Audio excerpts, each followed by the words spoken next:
Edgerton was trying to develop was a weight loss aid. I found that so depressing that this isn't real. That you can't actually just take a pill and lose weight. Is that your takeaway from this book? Like, seriously, guys? If you find Will absolutely hysterical, leave a laughing emoji down in the Oh, yeah, there you go. If not... Put a knife and a sad emoji if you didn't find it funny. Lindbergh does not around with me.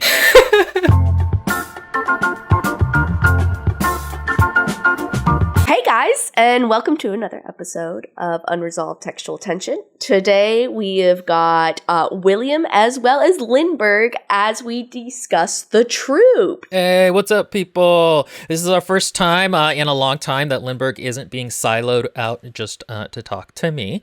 But me and Lindbergh had previously read Nick Cutter's other books. We read the Queen. I was gonna say the Queen together, which you can find on our channel. Nick Cutter is best known for this book, though, The Troop, which was like his first book under this name. And this is known to be a highly traumatizing book.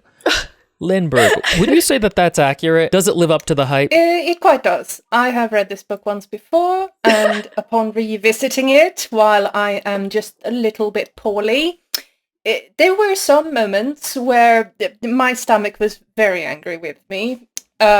This is not for the faint-hearted, and in case you happen to find intestinal parasites to be gross, I would issue a content warning for this book. Oh god, what a content warning. This has got to be actually the worst body horror I've ever read. So for those who don't know, I'm in my horror era. I'm trying to find a scary horror book because I feel like it's kind of fundamentally very difficult for me to be scared by prose because I can just stop reading. We've talked about that a little bit before. And this, after 4 or 5 books, I found it. I wasn't scared, but this is such an excellent, disturbing book. This fully lives up to the hype in every way. I was so impressed by it. I am so pleased because I've been trying this whole year to get you guys to read this. Oh, really? I didn't know that. Yeah, I can see why. I can see exactly why. You know what helped me visualize things, though? William, do you remember, or did you read, / also Lindbergh, I suppose, but the reason I reference William, it's because I specifically mentioned to him. You remember Emily Carroll? Yes, the guest in the house. Yes. So in her Through the Woods series of short stories, she has a short story. You know which one I'm talking about, right? The worm one? Yeah. The one with the worms? Yeah, it's literally so the illustrations. I wish you could see me because I would love to share it, but it's fine. I'm not going to go over there and unearth it.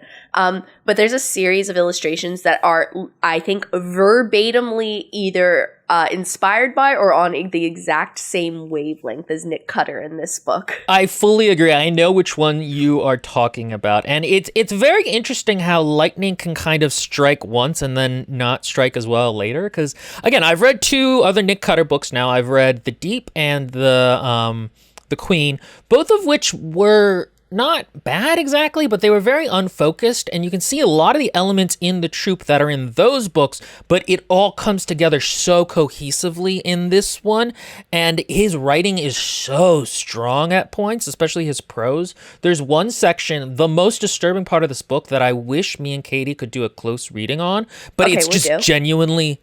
the chimpanzee part. Oh my god! I made my husband listen to that aloud. Why? And I had to persuade him. You have to understand. Last night, I fought him on it for 30 minutes saying, if you love me, you'll just entertain me and listen to this because it's so impressive. And I made him listen to it, and now he wants to read it. That's called abuse, Katie. And it's nice that we have you on camera admitting to it.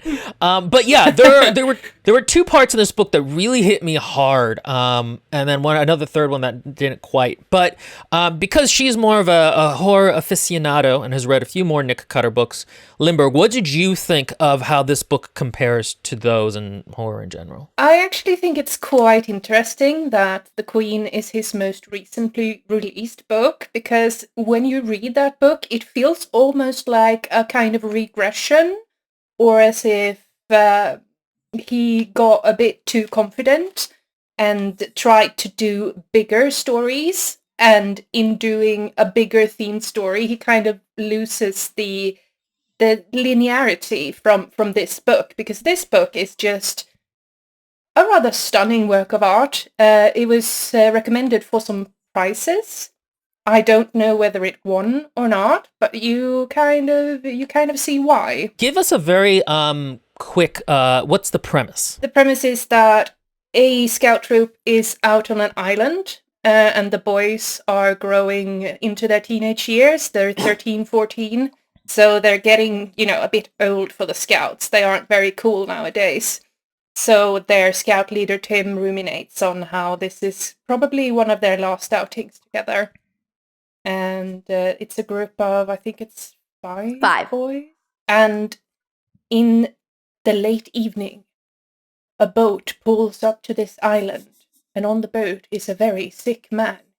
He is very sick, and he is very, very hungry. They find this man, and they take him in, and they try to help him, and quite soon it's very obvious to everyone that something is terribly, terribly wrong. And that's the premise. And it, a lot of people have said this is Lord of the Flies, and it definitely draws inspiration, I think, from Lord of the Flies. I don't think Nick Cutter is ashamed of that or anything. I think he was very much like, yeah, this is like a take on Lord of the Flies. Yeah, you know what I was going to say was actually one of the more horrific. So obviously the body horror in this book is really successful, but what's more successful is the hateful nature of humanity that's portrayed in these boys, as well as across the entire span of each character that is explored, whether through the occasional backtrackings into police found files or whatever, some type of documentation of the original experimentation of what our creature is in this, and as well as also just the pure. So there's a few movies that have this pure sense of dismal, dejected failure. No matter what, you're going to fail. And anytime I've watched those, usually movies elicit this from me. Again, Two Brothers from that short story elicited the same feeling. I think maybe one or two books have elicited the feeling from me. But honestly, the majority of it has been through movies. And that kind of feeling is what makes me the most scared, because if we can't find hope in each other, then it's there really is no redeeming factor then within the story. Not as in it's not skillful or something, but it's just there are no characters that you can connect with to find that warm sense of home with. And so, or if you can, they usually get annihilated in some way, horribly so. Movies like Martyrs, movies like The Hills Have Eyes, things like that have had that kind of effect on me, where there's just this disgusting side of human nature comboed with body horror or whatever horrific creature a human capacity is being shown. And that disgusted me equally as much as we have this one character in particular that, we will linger on in certain points, I'm sure, in particular. And that character is just so hateful. You want to hate him. You want him to go away. You want him to not be a part of anything, because you know that he's the instigation of even worse human activity. So anyway, that is what really caught my eye. And I'm so curious. I wanted to ask you both. What would you say, not in a failure sense, but what would you say is different in plot and theme between this book and The Queen in the Deep? Oof. Do you want to go first, Limburg? I think it's the fact that the fact that we are on an island kind of contains the story to this little group and these little events, and you can, through the whole book, you can feel a very strong direction we're going in, because there is one very clear objective for the boys, especially after the scoutmaster becomes incapacitated, and it's to get home, which is a very, straightforward objective that has certain challenges, because the boat the man originally arrives in has had its spark plugs removed, so the boat is not operational, and the ferry that's supposed to come and collect them doesn't show up. And that for me is the main difference, because both The Queen and The Deep, they transport you to this place where the events are happening, but then the plot kind of loses momentum, and you sort of travel back and forth between rooms and places without any super clear objective. I think I agree with Lindbergh in that I think the constrainedness of this story really makes it work, both in terms of, like she was saying, the island itself, but also just in terms of how he couldn't just do any kind of body horror. He kind of needed to specifically keep himself to this one thing, whereas in the Deep and the Queen, I keep wanting to call it the Wasp. The Queen, like, people are just like Play-Doh, essentially. And like, there's also, this book is a lot, yeah, you'll have to watch me and Lindbergh's video on it afterwards. But this book also, builds tension much better.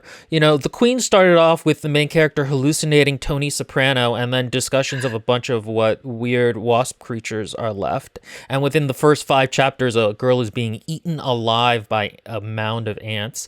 And then also, I think being hungry is such a weirdly relatable thing, and it makes it so much more awful. And I also will say that, like, I think this is one of the places that Nick Cutter is very good with characters. I noticed that in The Queen, and here that quality really translates into the horror later, in that you feel very close to these characters who this horrible thing is happening to.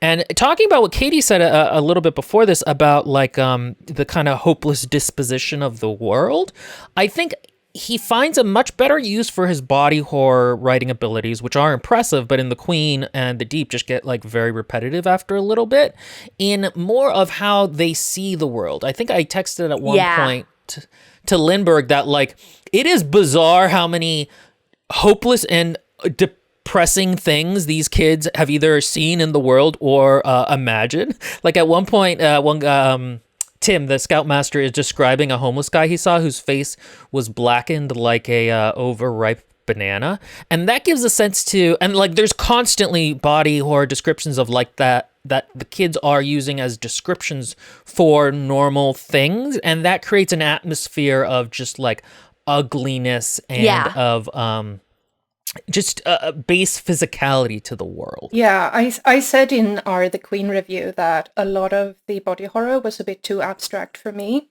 And in this book, I feel that the body horror is better described, like the similes land better. And it's hard for me to put a finger on exactly how it's better. But there is something about the concreteness, like everyone has seen a blackened banana. But everyone hasn't seen the ice being punctured by wasps, so they turn into jelly. Oh, I see what you're saying. You know what also I think helps is, and I told this to my husband last night too, I really like there are very few books where I'm like, wow, the organization was actually like a symphony. And I really liked the organization of this book specifically. There wasn't like it was a beat, like as in there was an obvious pattern to when something would be revealed, but it kind of was a little bit. There's 3 like different sources of information being fed to you. There's what's happening with the boys right now. There's what's happened to the boys or any given character in the past, in their personal past. And then there's the documentation giving you the context for the creature feature in this book. And the combination of the tones with all 3 being inserted where they are in order to give you again, so just as a small bite, just as an example, something happens at one point that's very mysterious, very nebulous, but it gives you that little bit of ick and grossness. And so it leaves a lot to your imagination, but then, and it's sad as well. But then immediately afterwards, you get, for example, what Will had mentioned earlier, which was the chimp thing.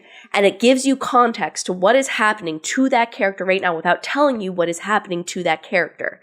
And so by giving you that context, which is almost elusive in nature, it's because it's an observation of something, so it's given through scientific, so it's cold, calculating, just basic.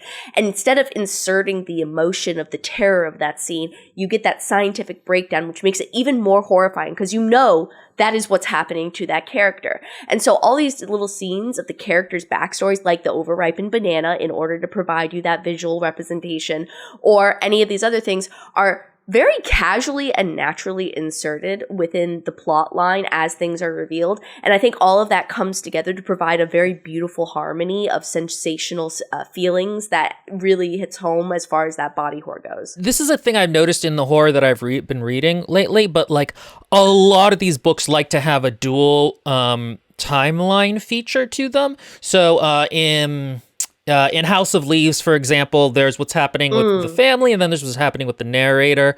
And in From Below, there was what's happening in the past, and then what was happening in the present. And those often are just working against each other. They're denying you tension in one storyline from the other. They don't build on each other. And From Below, there's a part where a really creepy thing happens in the past storyline, and then the characters discover it in the present storyline, but you're like, but we just saw this happen, it's not as creepy.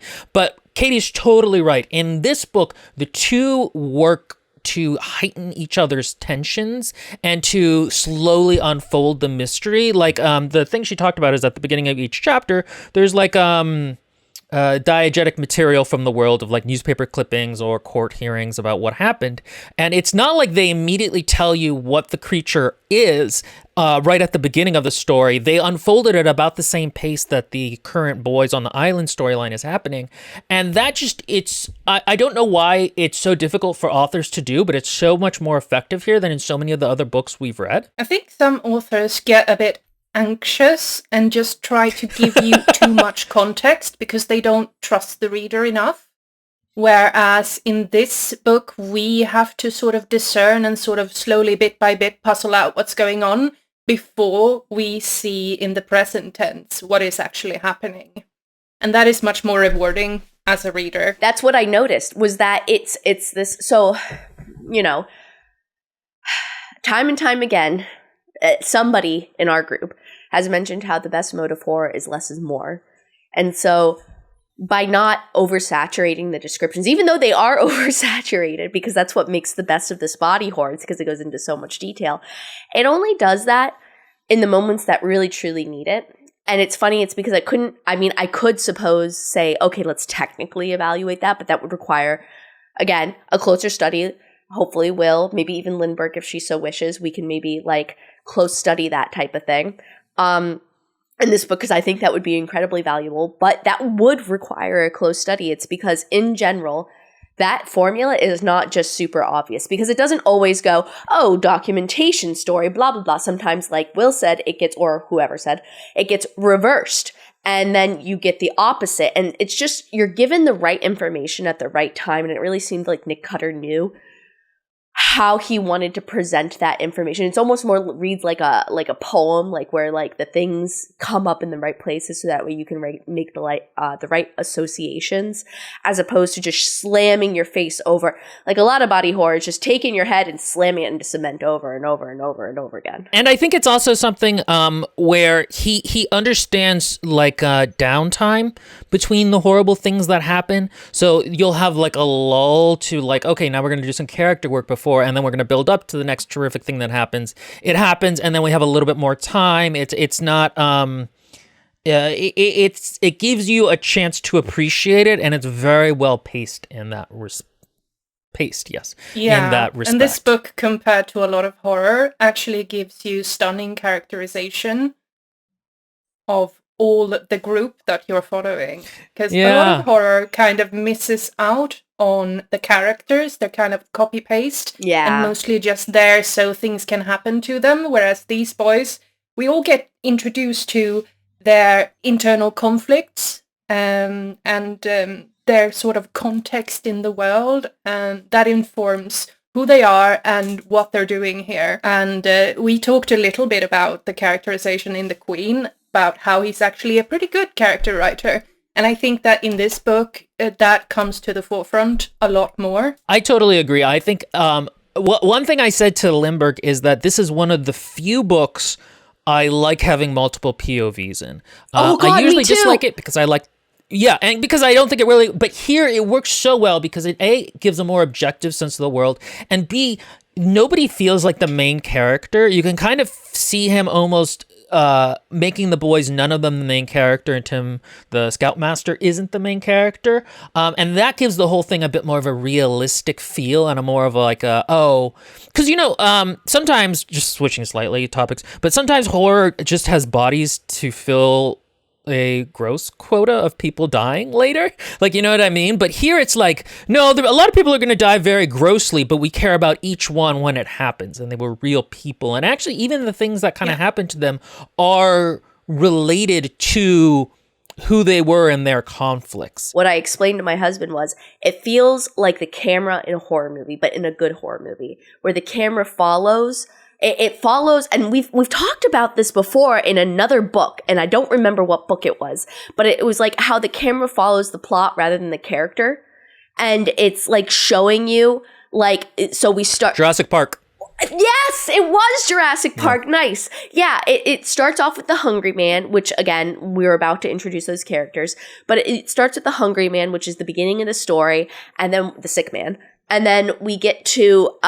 Scoutmaster Tim, next adult in charge. Then we get to the next character and the next character and the next character. And it's like a very natural flow of how it's storytelling focused, not character. I mean, it's character focused in the sense that they're great characters and there's good characterization.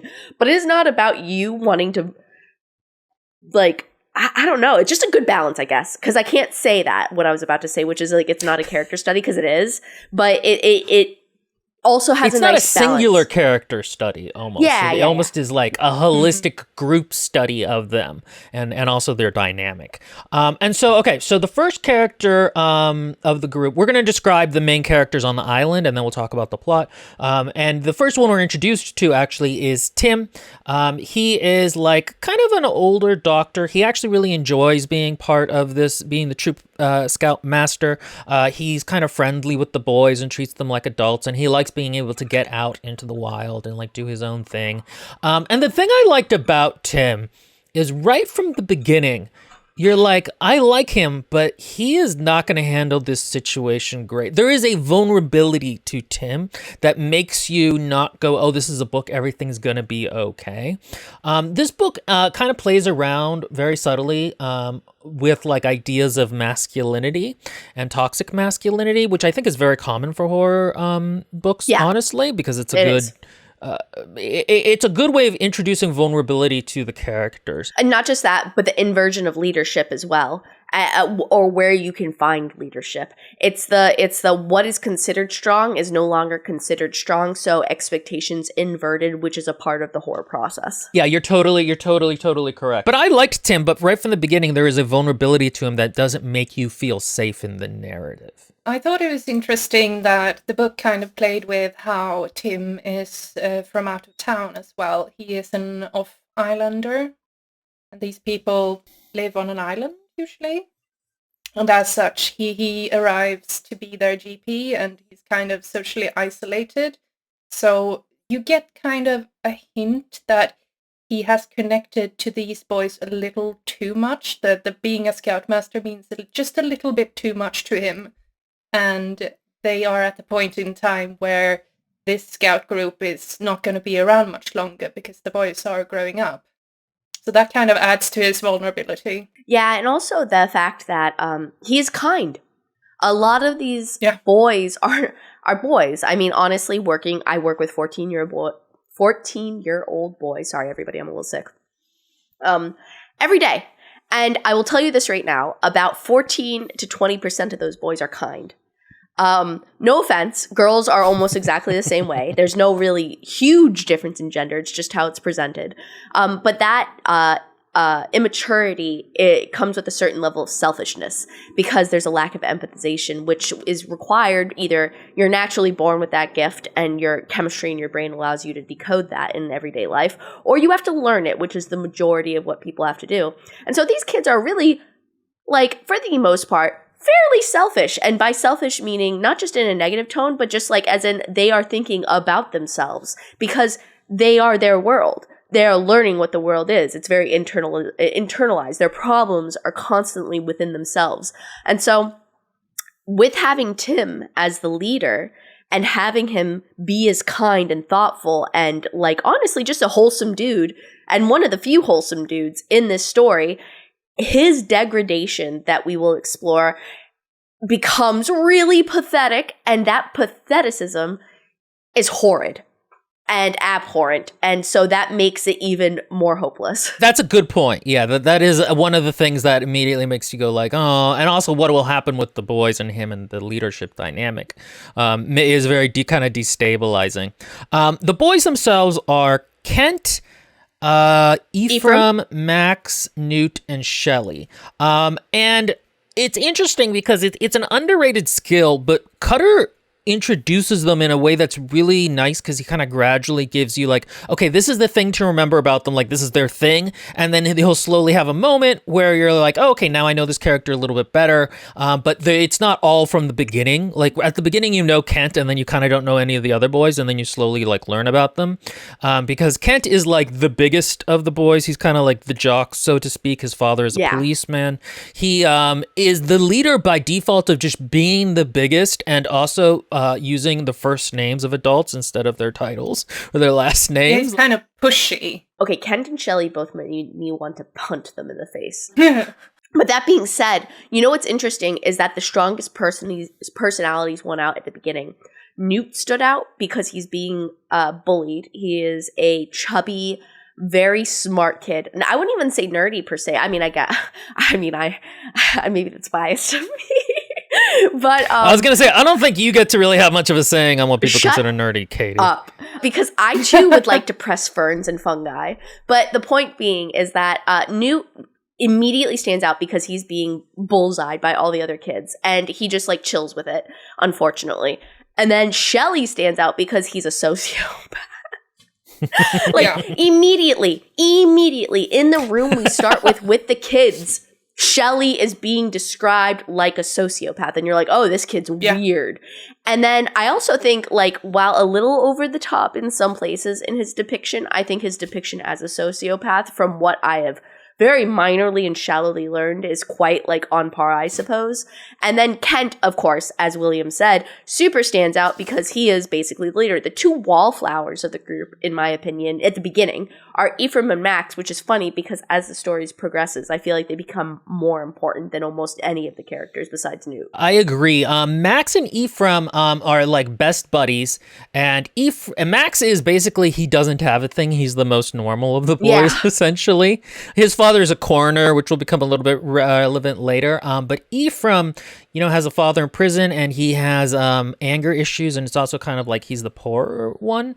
And like, again, there's enough that they're distinctive, but the thing is, Cutter is just very good at writing children. They feel like children, and they feel like children of a very specific age. I think it's because I don't work with children as much as Katie, but I actually really liked all of them. And I thought they all, well, except for Shelley.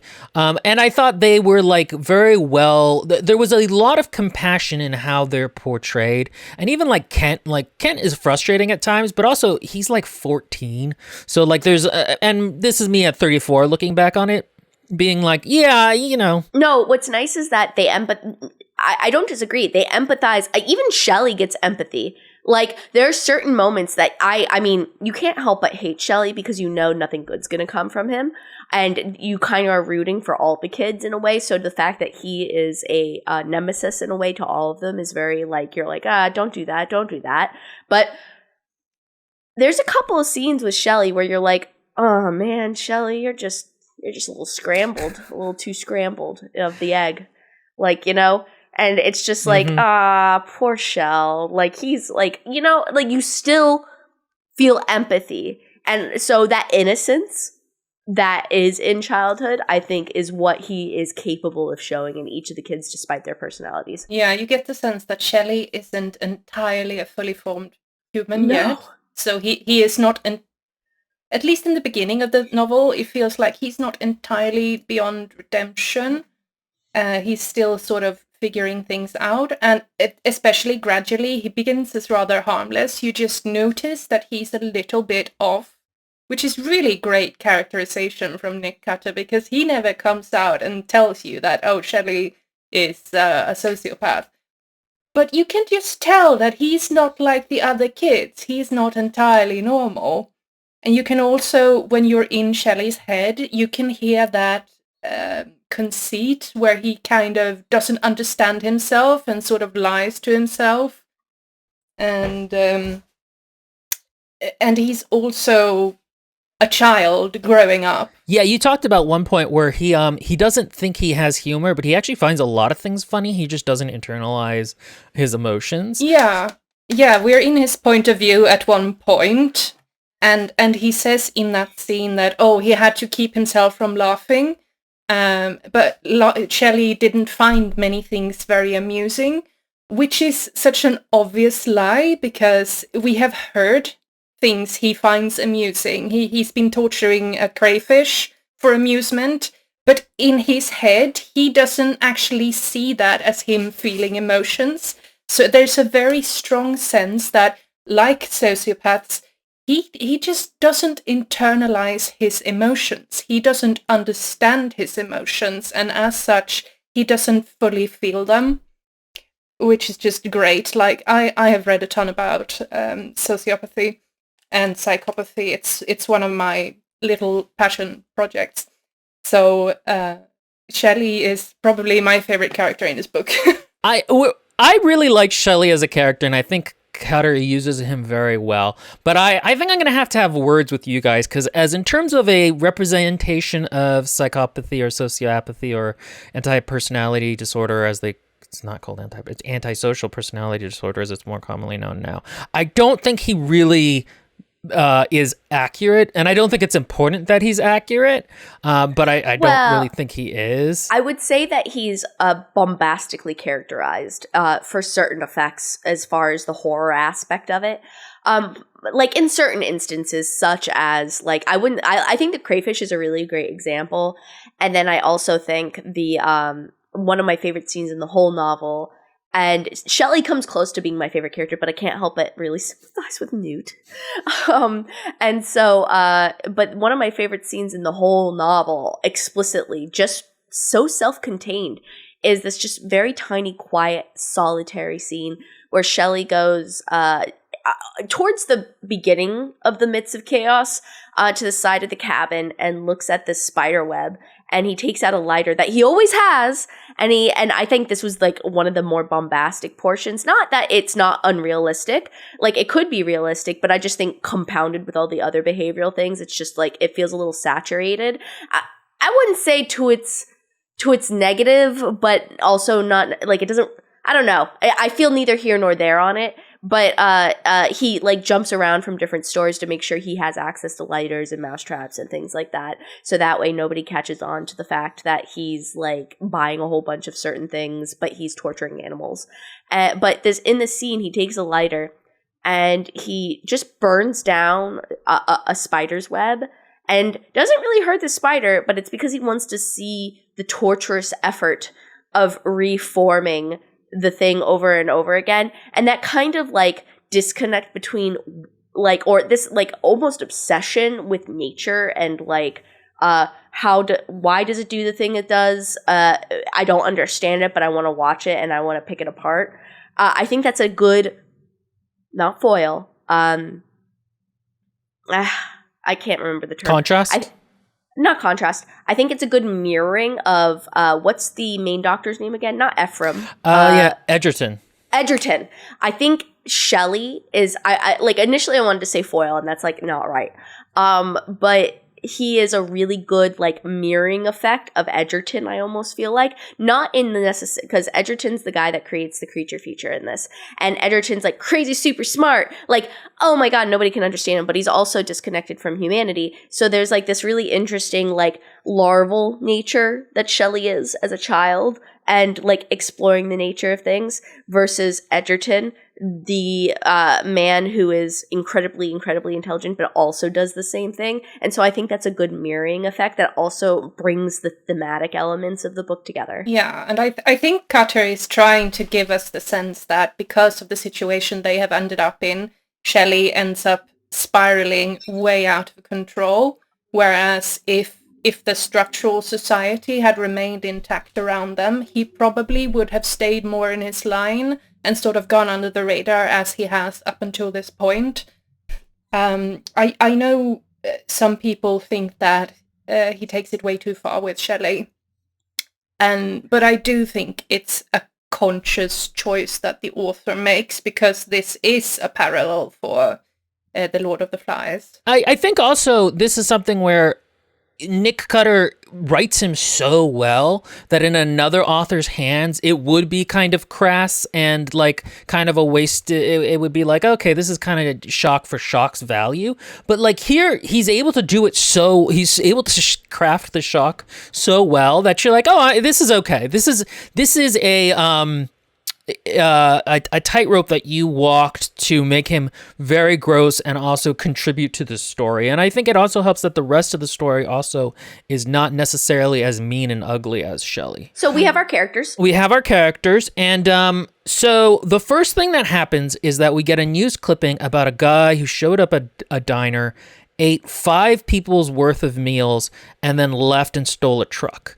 And he just kept looking but he was like very emaciated. And he ate the napkins too. And then we get his, and the narration tells us he hadn't known it at the time, but he burst his stomach lining and it would take him a while to die from it. And then we get his perspective on a boat where he's basically running from the law. And there's a beautiful description of the moon as a bone fishing hook, and I was like, man, Cutter can really do prose when he wants to. But this whole portion is really nice because the man is just thinking about food in almost like a sensuous way. He's hungry, and he's so hungry, and he doesn't really know why, but you also get the sense that he's running from something, I think he says. And this book starts off so quickly compared to like a lot of the other books that kind of meander and stuff. You're immediately like, I want to know what happens next. But it's also very good at giving you a moment to appreciate the characters, because you have this bombastic start with the diner article and then him, and then you get like 3 pages of Tim thinking about the group and himself, and then this guy shows up, and Tim and me, and so that kind of gives you enough sense of like, okay, who is Tim, so that this has an impact, but it doesn't really slow down the story too much. And that's something Cutter is able to do a lot, is he's able to give you like little snippets of background, but they're short enough that they don't ruin the cliffhanger. The story is kind of structured like a symphony. First you get the verse, which is the newspaper clipping. Then you get the bridge, which is the man racing towards the island. And I don't remember if he says he's trying to escape something. He does something about trying to hide from people. So you do understand that there is an outside threat, and you do understand that the man is just not well, which is the bridge.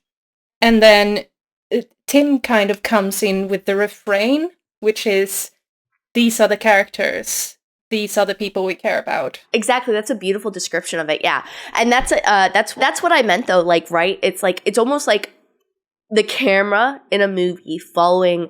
Like, it's almost like when you have a long shot, like, for example, in Kill Bill, where you follow that one scene in the restaurant of her hiding in the bathroom, and there's like a whole, like, it's like one of the longest shots in film history, besides in Children of Men, where the same thing happens, which you could also like compare it to, where it follows the action, basically, right? And it follows the cause and effect of what happens between characters rather than just following exclusively one character. And so we know he's running from something. We know, like, instantly you're kind of like, oh, okay, so he's an escaped something. It's because that's the vibe that he like gives off between the description of the lady at the diner versus him running away or driving away from things. I did like him getting to that island in particular. I thought was wild. Like, that was the most unbelievable part for me, honestly. Not that it was like. Not that it, like, dislodged me or anything. I was just like, man, that's some bad fucking that is some bad luck that, like, out of all the places for this particular man to go to, it's going to be to this island with these poor boys. But anyway, yeah, like Lindbergh said, then you get Tim's perspective, and you get the introduction to Tim. You get that the boys are going to sleep, that they're telling scary stories, that Shelley's basically the preemptive sociopath because Shelley's being a creepazoid in the moment. And then Tim goes outside and Tim starts to, oh God, I loved this particular part, but Tim starts to drink a bourbon. And Tim goes outside and he sees the guy, the hungry man, and what did he? Starving Marvin is what the diner lady described him as. Yeah. Which is such an American thing, I feel like. But she describes him as Starving Marvin. And he's there, and immediately Tim knows there's something up. He smells the sickly sweet, almost like... Cutter does this really great description of ketosis and what it smells like. And it's just... You feel it with your entire body, the smell of the rotting peaches, that overly sweetness Saccharine that is sweet. kind of pungent, like molding fruit. It's funny because the amount of ways that Nick Cutter describes skinny people as horrific looking is really like, he keeps coming up with new ways that you feel like, oh my God, this guy is so skinny and it's so gross. I mean, to be fair, he's not skinny. He is emaciated. His body is consuming itself. You know, his skin is described as like thin over his bones, or it's been puddled around his waist. I think that what adds to that too is and you know, again, this helps as well. The fact, and it's skillful. We start with Tim's perspective. Tim is a medical professional, so Tim can discern the fact that this man has lost weight so quickly that he still has the extra skin that is typically associated with people with rapid weight decrease. That would and then he even thinks to himself that would typically go into surgery to get the skin taken out, and then you get like basically a tummy tuck / skin removal explanation, and like so he's trying to rationalize what the heck is wrong with this guy. And so that comboed with that gives you the foreshadowing that, oh my goodness, this is not normal skinniness. And the guy is just also creepy. He's like, I'm so hungry. and Tim's like, okay. And I do like how Tim's at first like, I don't want to bring this guy into the cabin with the kids. That doesn't seem responsible. But then as a medical professional, he's like, but I swore the Hippocratic Oath, and if I don't do this, then what's the whole point of the philosophy behind my profession? And so that kind of makes sense to me as a reader. I'm like, oh yeah, that makes sense. That makes sense why he would feel... Yeah. Because there's no obvious reason that he would be like, oh yeah, there's like a whole disgusting genetically modified creature inside this man. Like, that is not the conclusion you're going to come to on first glance.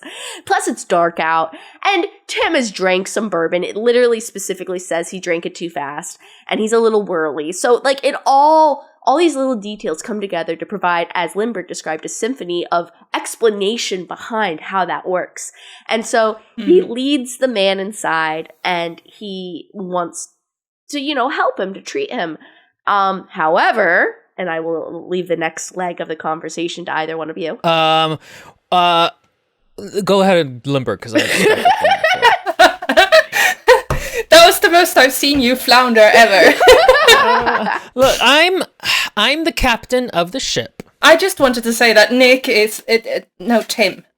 For some reason, I'm so sorry, I keep mixing up the author's name and Tim. Understandable so. It's because there is a weird... I would not disagree in saying that the vibe between... Like, not that I know who Nick Cutter is, but I almost feel like Tim is a weird, like, self-insert, which I don't know why that is. Kind of. Yeah, sort Interesting. of. But anyway, Tim is just the perfect person to discover this man, because if we have ever known one of those doctors who just takes their identity so seriously, you can entirely see how he would feel compelled to help this man, even though it's quite obvious right away that there is something terribly wrong with him.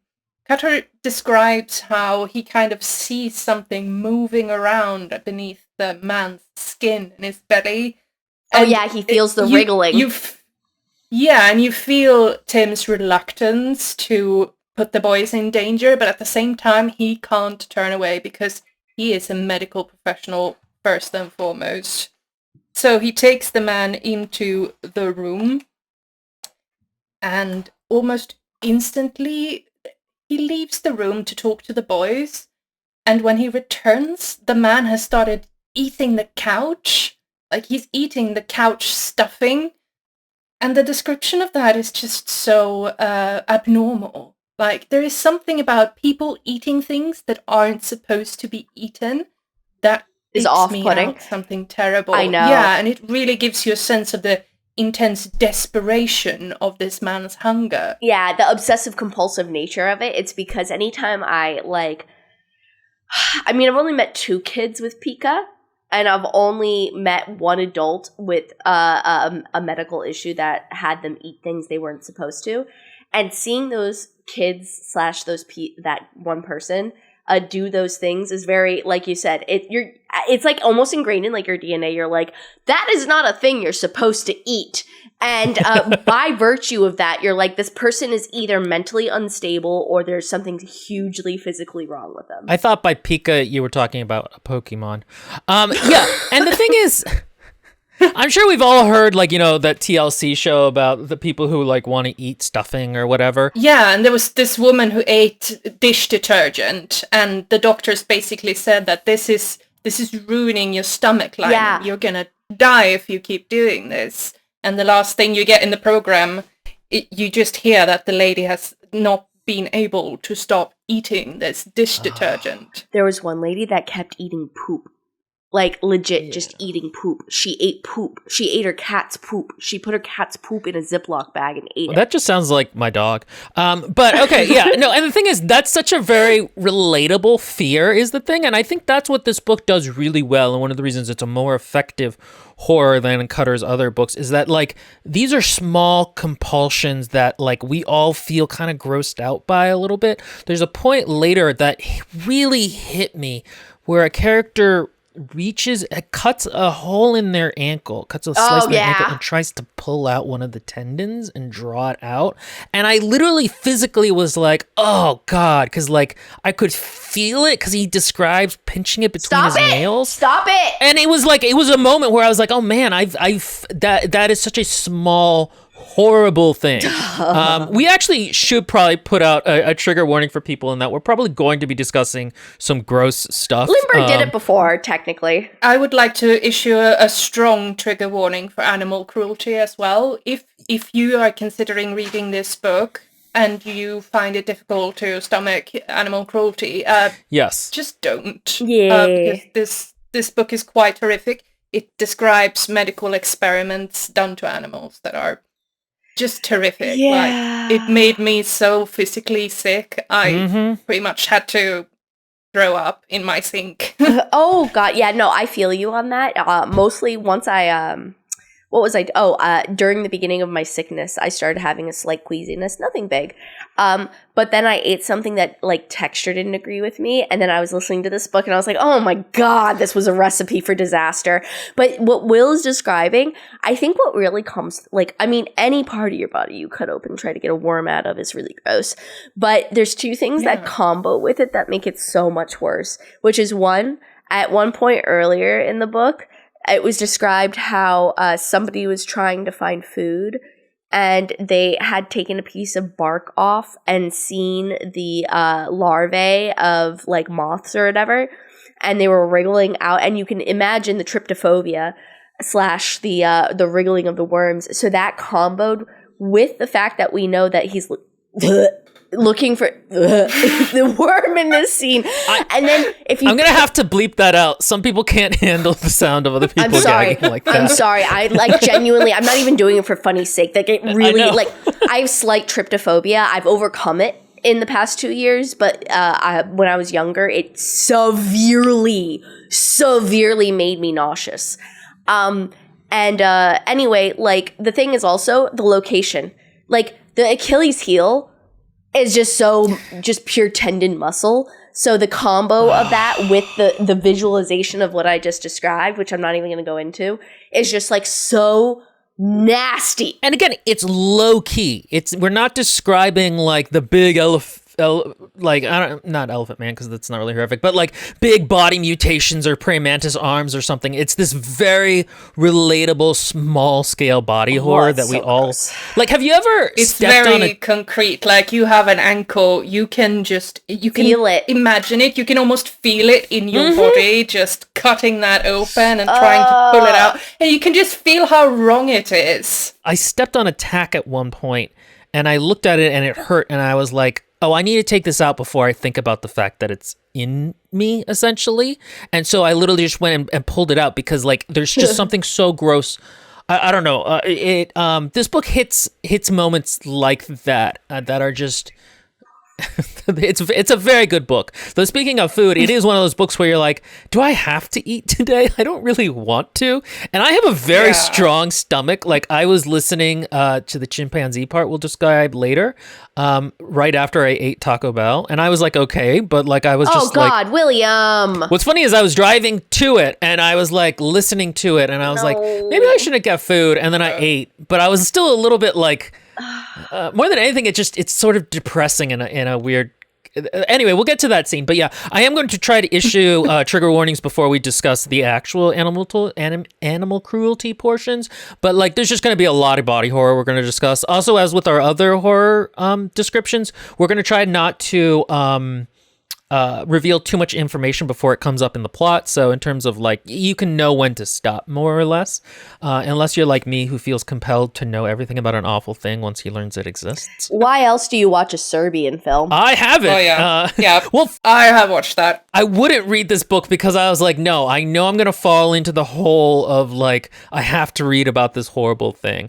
And I think it's good that this wasn't the first horror book I started in my horror arc because I have more appreciation for it now as a good book. But also because like my stomach had gotten a little bit hardened. I was more like, ooh, good, we're going to get some gross stuff than like, oh, Jesus. You know what's interesting? Just as a very, very tiny small aside, I actually used to have more numbness towards this kind of stuff when I was younger, and the body horror just never affected me to the point where I watch snuff films sometimes, not like legit snuff films, but like one or two that just like I accidentally happened across on the internet, as you do if you're deep enough into it. And none of that even like, while emotionally it disturbed me, it didn't physically gross me out. But I recently watched it's a stop motion animation film. I forget. I'm blanking on what it's called. Something about madness or something, or Mad World. Mad God. Oh yeah, that one. Yes. And the body horror in that film is actually legitimately the worst I have ever seen in a film. Even, I mean, besides maybe what is it, Flower of Flesh and Blood, the one of the shorts to the Guinea Pig series, which is a Japanese series. Besides that has got to be some of the worst body horror I've ever seen, which is just clay. It's claymation. But claymation is so creepy basic things in claymation are so creepy and gross that I could totally see how that would hit you. It's like, it's such an exaggerated form of reality. It is, and it made me, we watched it like a few months ago, and I almost couldn't watch it. Like, I was like, wow, this is the first time body horror has gotten so hard on me that I don't want to watch it because I'm so grossed out by it. You know, the thing is, it changes as you get older. I've noticed this. Different things gross me out than when I was younger. I also like not cry more, but I'll like feel more strong emotions about certain things as I've gotten older than I did when I was young. But we should continue with the plot. So basically, Tim, like the boys want to know what's going on. Kent very much is like, hey, we got to figure out what's going on, Tim. You know, we got to figure out what's going on. My dad's a policeman. And you get insight into Kent that, like, because his father's a policeman, he kind of, like, has a very sees the dirty, gross secrets of adults. And so he's like, yeah, adults suck almost more than children do. So I'm better than by nature if they can't be better than me. And so he automatically is like, well, I've got to take the lead, because if I don't take the lead, then I, like, you know, like, these pathetic adults don't deserve the lead. I should take it. You get a strong sense that he has a minority complex that has been informed by his father, who's a big policeman, who kind of low-key bullies his son and tells him that if you don't do these things, you're not a real man. So we see Kent sort of challenging authority and adults specifically because he feels like he needs to assert his dominance. Ken has like some of that toxic masculinity built up in him a little bit. And so he's like, oh, Tim, I want to know what's going on. And Tim like is kind of trying to be an adult and telling them some, but not telling them everything. He's really worried about this guy, but he goes to radio the shore, because obviously they have a radio, and the guy breaks the radio because he's like, no, they can't find out I'm here. And like, well, shit, now they don't have a radio, but he's not too worried because in 2 days somebody's going to come to pick them up, and they have provisions until then. And so the next day he basically tells the boys like, hey, go do the wilderness trail thing you were going to do anyway, and it'll be fine. I want to insert too, we get a perspective of one of the boys. I think it's Kent, but I don't remember for sure. And they notice that in the trash, and it's so great, because the evening before, when he was on the radio and the guy kind of like didn't attack him, but like, went past him, grabbed the radio, smashed it, he spat onto Tim. And Tim felt a burning sensation on his face, and it was a green yuck. And what you were told before is that the man had been so hungry he was eating green algae. So at first he's like, what is this? Oh, was this man eating algae? But there's like this burning sensation on his face. And me, the reader, being attuned to like the fact that there's a burning sensation, I'm like, oh, okay, he's infected. And the next morning, you are told the description of one of the boys looking into the trash can and seeing a whole bunch of saltine cracker like boxes, having like there was like a bun or like 1 or 2 bags of hot dog buns in the trash. And then Tim's like, here's this orange cooler, please take it outside, this is for you guys. Yeah, this is all the food we have. It's again, it builds tension really well. And during this portion, we get more of the boys, like their group dynamics. And I could see how somebody else would feel like this is boring or info dumpy, but I really didn't, because I was very interested in the dynamics. Yeah, and there's still a good amount of tension. This is what I meant about like there's a lull after the action a little bit to kind of give you a chance to catch your breath. And we learn more about the boys and their dynamic. And I really liked that. Yeah, and we get it's not just dead time, because we get introduced to their interpersonal conflicts, as well as introduced to them as people. So it's not just a lull or a downtime. It introduces more conflict into the narrative, because that is sort of the secondary conflict going out on throughout this book. Yeah, agreed. And not just that, what happens during this literally is that Kent's like, oh, give me the walkie-talkie, because originally this kid named Max had it. And he's like, no, give me it. And Max is like low-key enough where he's like, yeah, okay, just take it if that's what you want. And so Kent's like, yeah, follow me, I know the trail. And they get a little lost, and it's a little dangerous for a hot second, so you have a little bit of tension there. And then within all of that, the dialogue shows you the characterization, so it's engaging. And then when they take a rest afterwards, if they're at the beach before they start heading back, you get Shelley, who's such an influential part of the group. I mean, all of them are technically, I suppose, except for maybe Max. But in a weird way, Max is like the nucleus of everybody, and so like he's like the peace bringer of everybody in particular. He's the wholesome, well-adjusted kid. Yeah. So he's like almost like, again, the nucleus of the group. Besides, I would want to say it's Newt, but he's not, because he's an outlier because of the bullying. And so you get Shelley's part, which is I think what Will mentioned, where he like looks into a tide pool, and you get the. This is a trigger warning. This is the first example of animal cruelty. I may try and have, if you're watching this in video form, I may try to put timestamps to so you can skip over it, but I also may not because I'm lazy. But if those are there, that's where you can skip to, or we'll stop discussing it. I am lazy, guys. I revel in it. It's just bad PR to say it out loud. No, I think it's good PR in a way, because by acknowledging it preemptively, nobody can judge you for it without you already acknowledging that it's there. Thank you. Thank you. I'm Swedish. I can judge. Actually, before we keep going, though, this is a good time to mention, if you'd like me to be less lazy, you can pay us more by contributing to our Patreon. Lindbergh. Do we have a Patreon? You too, seriously?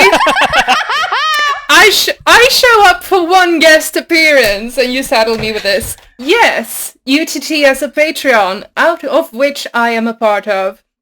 They have 3 Patreon tiers. On the first tier, you get access to the wonderful, beautiful Discord community.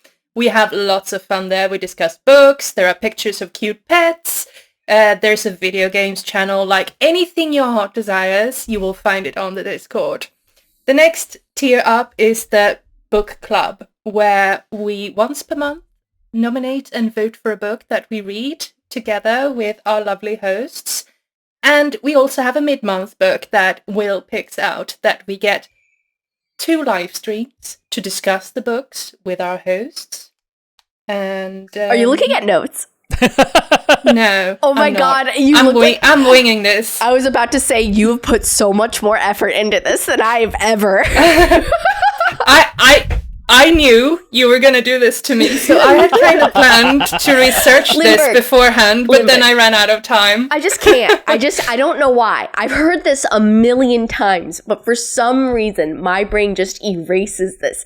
I can tell you the beginning of the Declaration of Independence so easy, even though I haven't heard it since 4th grade or 5th grade, but I cannot tell your Patreon benefits. This is why I'm the captain. I'm just a part of the Patreon. Do I know what the benefits are? Yeah, maybe, possibly. Anyway, the 3rd tier is the Parasocial Darlings tier, where once a month we do a critique stream with Will and Katie, where we look at writing and the specifics of writing, and we talk about what authors are doing right, what they're doing wrong, what leaves room for improvement. It's sort of a microscopic analysis of the craft of writing. Oh, I actually want to plug another benefit of the Discord. Ooh. We have a very active writers forum. Yeah! Where people talk about their writing, they swap manuscripts, and sometimes I beta read for people. It's just great fun. If you are an aspiring author, do come in and join us. Come talk to us. Lindbergh actually knows more about the Discord than I do, because I'm not on there a ton, and neither is Katie or Maria. So we are a very active community where we're good friends and we can discuss things. We're very mature. We can discuss some rather difficult topics, and everyone keeps a respectful tone, and we self-moderate a lot. We do have a lot of fun. I have met people I will consider friends for many years to come, so I really can recommend it.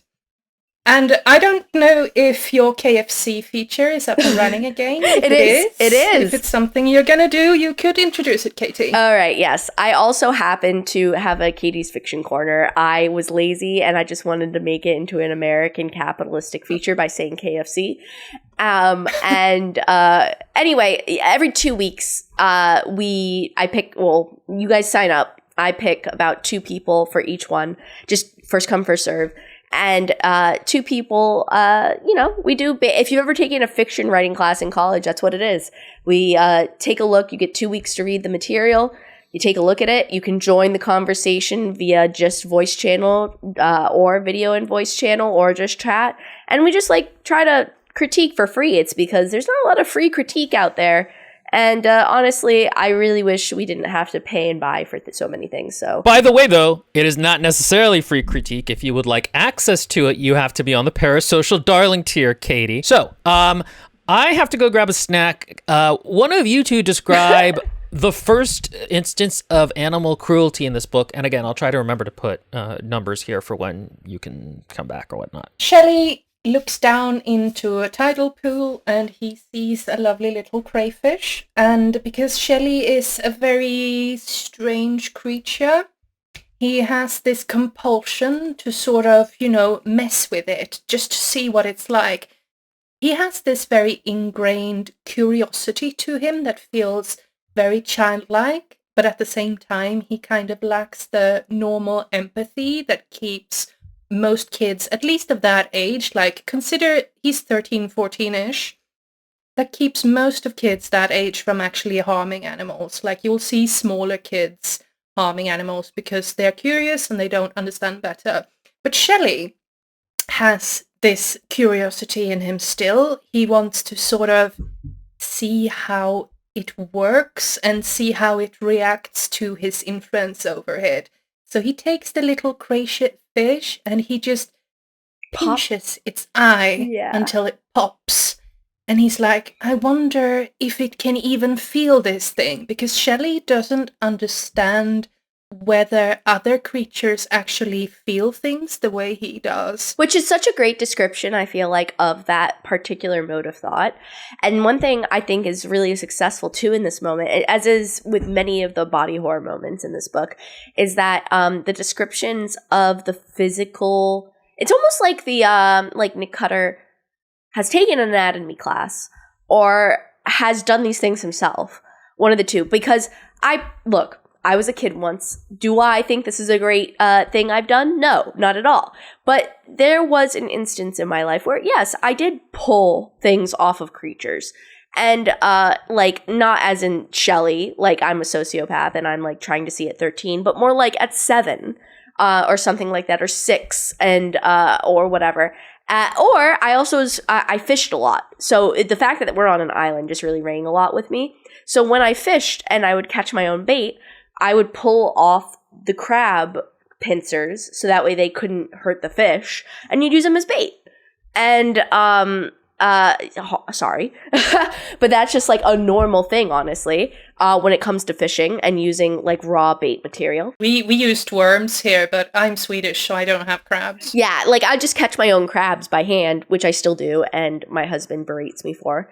And not for fishing, just for fun. Anyway, yeah, like I know what that feels like, right? And so the description of the way Shelley then after the eye pulls off like a leg and the pop or the like dislocation, I guess, of the joint is just very well described. Not that like this is a scene where you're like, oh, this is so beautiful, but like you're like, oh wow, this is very vivid and sensual in the way it's very sexy, not in like a bomb chicka want want, but like sensual sexy, like evocative is the better term. Mm-hmm. It's very evocative. I don't know if you guys have ever read or if you're familiar with the naturalism era within literature. Yes. Like Zola. Yes. It feels like Nick Cutter has read a lot of that sort of genre of literature and really knows when to channel it into a scene. Because the details he gives are so specific that it's like you're there. Because I have eaten crayfish and I have pulled off the legs and stuff when they're dead. So I can feel it in my fingers in that scene. And it just gives me shivers all over my body because that creature is in pain. This is not Shelley eating a crawfish after it's been killed. This is not Shelley using the crawfish as bait just so that way he can catch a meal. This is Shelley wondering whether or not this crayfish feels pain and not caring either way and doing it for his own pleasure. Picking it apart like it's a watch he has just burst open. And now he's like picking out all the little cogs. Except it's a living creature. Yeah, it's an enormously gross scene. Well, okay, I'm overstating a little bit. I think it's a gross scene. I didn't necessarily feel that disgusted in the moment. I get that it was gross, and again, the way it's described is really great. I still remember the way he talked about the eye popping, like, but and it's not the worst moment in this book, but like it's very well done. The thing with Shelley, and I wanted to talk about this a little bit. So there's different kinds of sociopaths, right? And the thing is that the way Shelley is a sociopath isn't super accurate. So like he explains at one point that he's very good at keeping his stuff hidden and he can like kind of go undercover in society, right? And he learned that like if he slowly nods, people think he really cares about what they're saying. And the thing is that for real sociopaths who do this kind of animal torture and stuff, they're actually, because they don't have empathy, they're actually really bad at understanding social cues and social mores and like structures essentially, and so they very often end up in jail. Like one of the criteria for them is that they tend to do crimes that they don't need to, like needless criminal activity, because they don't understand what is and isn't accepted behavior. And so this is playing a little bit more into the pop culture stereotype of what a sociopath is like. He's a little too intelligent, a little too well-informed, and a little too mature. Yeah. A little too self-aware of his own illness. That's what, or maybe I shouldn't say illness because I maybe that's a derogatory term in some circles, but he should not be so self-aware of the patterns of his nature to the point where he's like, yes, I have to hide myself, because that's very Dexter. That said, though, I have read books by an author who is a sociopath, who is, she has a PhD in psychology, like, she is obviously very intelligent. And she shows almost the same level of self-awareness and insight as Shelley, but she is obviously a very rare. Yeah, and the thing is, there's different types. Like, this is one of the reasons they're trying to move over to the term of, like, antisocial personality disorder, is, like, there's certain types of it, and this particular type that does, like, animal torture, essentially, would not be as, like, the other boys should know there's something wrong with him. Like, almost, like, in terms of, they mention at certain points that, like, they know he's a little creepy, but, like, he should be actively, like, ostracized from that group. They would notice, like, kids know when something is off. But, like, again, the thing is, he's such a well-done character that I grant Nick Cutter clemency on this point. Yeah, he is a character. This isn't a real documentary of something that has happened. These are characters, and Shelley serves a very clear purpose. He is a very entertaining character. So I will forgive a lot of things. And he provides thematic contrasts. I see what you're saying, though. Like, I could almost see how maybe, depending on circumstances, he might be shunned more than Newt, almost. And that there would be a hierarchy. Yeah, and that there would be a hierarchy, almost battle between the two of them. Not active battle, but like a give and take depending on the situation and how nerdy versus how strange either one of them were. Well, sociopathy isn't a very clearly outlined personality disorder. Yeah. Most international psychological societies don't even recognize sociopathy as a diagnosis. So antisocial personality disorder really more describes a pattern of behavior and the sort of personality disturbances that enables it keeps the person from learning. So antisocial personality disorders almost always end up in trouble with the law because they are not very capable of learning from mistakes. They're very impulsive, and they're driven to antisocial behavior, which is basically just not respecting laws, not respecting other people. Whereas sociopathy, I know, especially this doctor I read the book from, wants to sort of distinguish sociopathy as a type of personality that has a hard time in internalizing emotions, but are not entirely incapable of it. And mind you, this is not something official yet. Like, this is a rather young field. It's, as I said, not even considered a diagnosis in most psychiatric societies. So it's a bit on experimental level, but I do think the distinction is rather interesting. Yeah. Between being unable to internalize emotion and having a hard time or a limited spectrum of the sort of emotion you can internalize. And I don't exactly know how this applies to Shelley, because he is not a real person. Let's face it, we can't really diagnose a fictional character that doesn't exist. It sounds fucked up to say he's a fun character, but he is a fun character, essentially, for the purposes of this book. He is a really fun character. He's the instigator of many plot points. So the thing is he is the match to the fire of a certain level of passion within the novel. We've gotten to the point, basically, Shelley, Tidepool, boys on own. Well, the boys head back. And when they get back, Scoutmaster Tim's not doing so hot. Scoutmaster Tim's outside saying that the gentleman inside who has been eating the couch probably needs emergency surgery because there's obviously something very strange with him. And whatever it is, for some reason, his mind has calculated that, yes, I should perform surgery on him, even though I'm not a surgeon, even though all of my compatriots in college were much better at this than me, and that's why I became a GP. And so he's like, yo, Max, so your dad's a coroner. Want to help me? And there's a battle of voices in Tim's brain. One's a seductive voice that's saying, oh, yeah, no, there's no problem with this. It's fine. Just do that thing. You have to do it.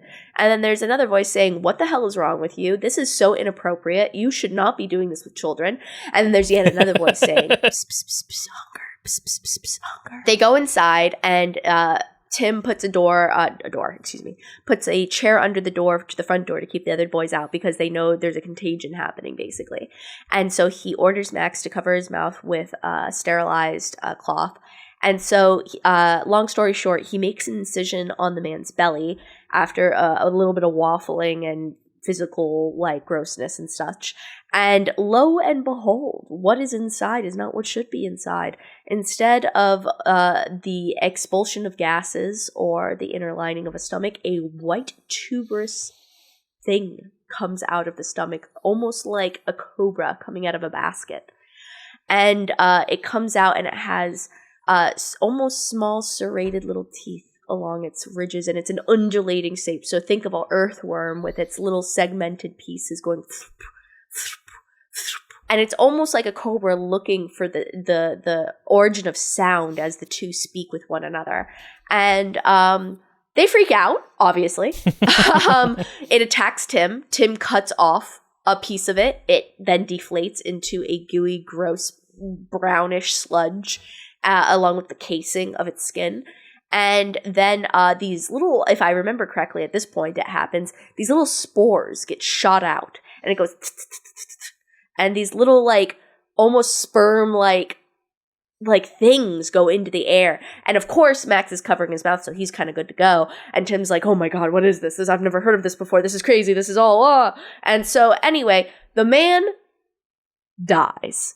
Not just from this whole experience, but also because the worm does indeed come out of his stomach and breaks his neck by, which is bizarre, by circling his neck with its little undulating tentacle and literally breaking his neck into an odd angle. And so the man goes into rigor mortis. He's dying. The boys are pounding on the front door.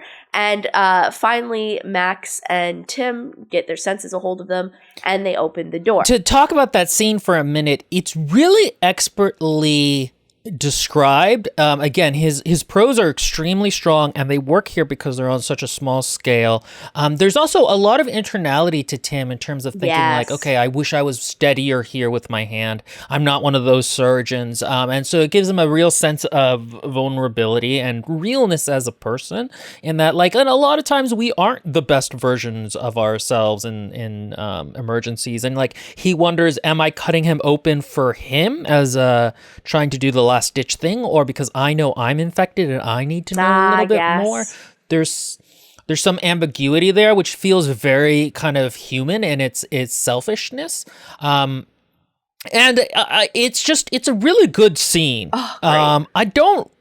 It's not the best scene with the worms. That'll come up. But I will say that basically either now or in a little bit, what we'll find out are these are intestinal parasites that just drive you to absolute hunger. And they will just exponentially continue to expand the more and more food you get. They're an intestinal parasite, but on a high overdrive.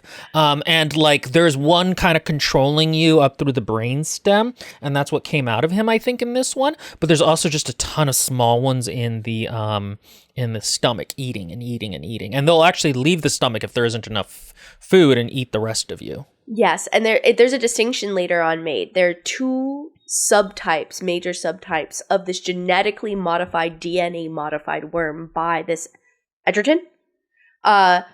Edgerton, yes. By the Edgerton mad scientist guy, and the two are devourer and conqueror. And when you look back on all the things, once you're given that information much later on in the book, and again, it's revealed just in time for you to be able to understand certain contexts that are going on. The devourer subspecies or subcategory of this worm, it just, as you might imagine by the name, eats. And then, so much so, it'll just eat the host itself until it eats itself, and then it dies. And then you have the conqueror, which will come up later, I won't go into. which I thought was fascinating. I loved the fact that, anyway. In that scene also, when they kind of realize that it's a worm in the man's stomach, we get a really cool internal thing from Tim where he thinks about how this worm is just way too big and how there are tapeworms that can grow very, very long, up to, I think he said 20 feet. Yeah. And he thinks about a case that he heard of where one of these tapeworms had entered a man and it had wrapped itself around his thigh muscles. And when they tried to pull the worm out, it ripped apart. And the dead pieces of worm in the man's legs led to an infection and he almost lost the leg. And that was just a really good example of body horror, that you just feel in your body how wrong and gross it is to be infected with a creature that has then died and is necrotizing in your body and causing you infection. It's very reminiscent of guinea worm, which is a real parasite. And the thing is, the way they have to take it out is they have to wrap it around a thing and slowly pull it out, specifically because they don't want it to snap and die and go through necrosis. And thanks to Jimmy Carter, it is nearly extinct, if I'm remembering correctly. But if you want to be really grossed out, watch something on that. It's the grossest shit in the world. I'm basically picturing a combination of, when I'm thinking of tapeworm, I'm thinking of a flatworm, and this worm often is described as having like a 3D kind of visual appeal. So I almost picture a combination of tapeworm and mango worm. And so do you neither? Okay, you guys both looked confused. I'm looking up mango worm. Oh yeah, please. Jesus Christ. Okay, yeah. All right. You're welcome for that. Nope. That's not a worm. That's a maggot. Yes, it is. But it's called mango worm, and it is Anyway, you can.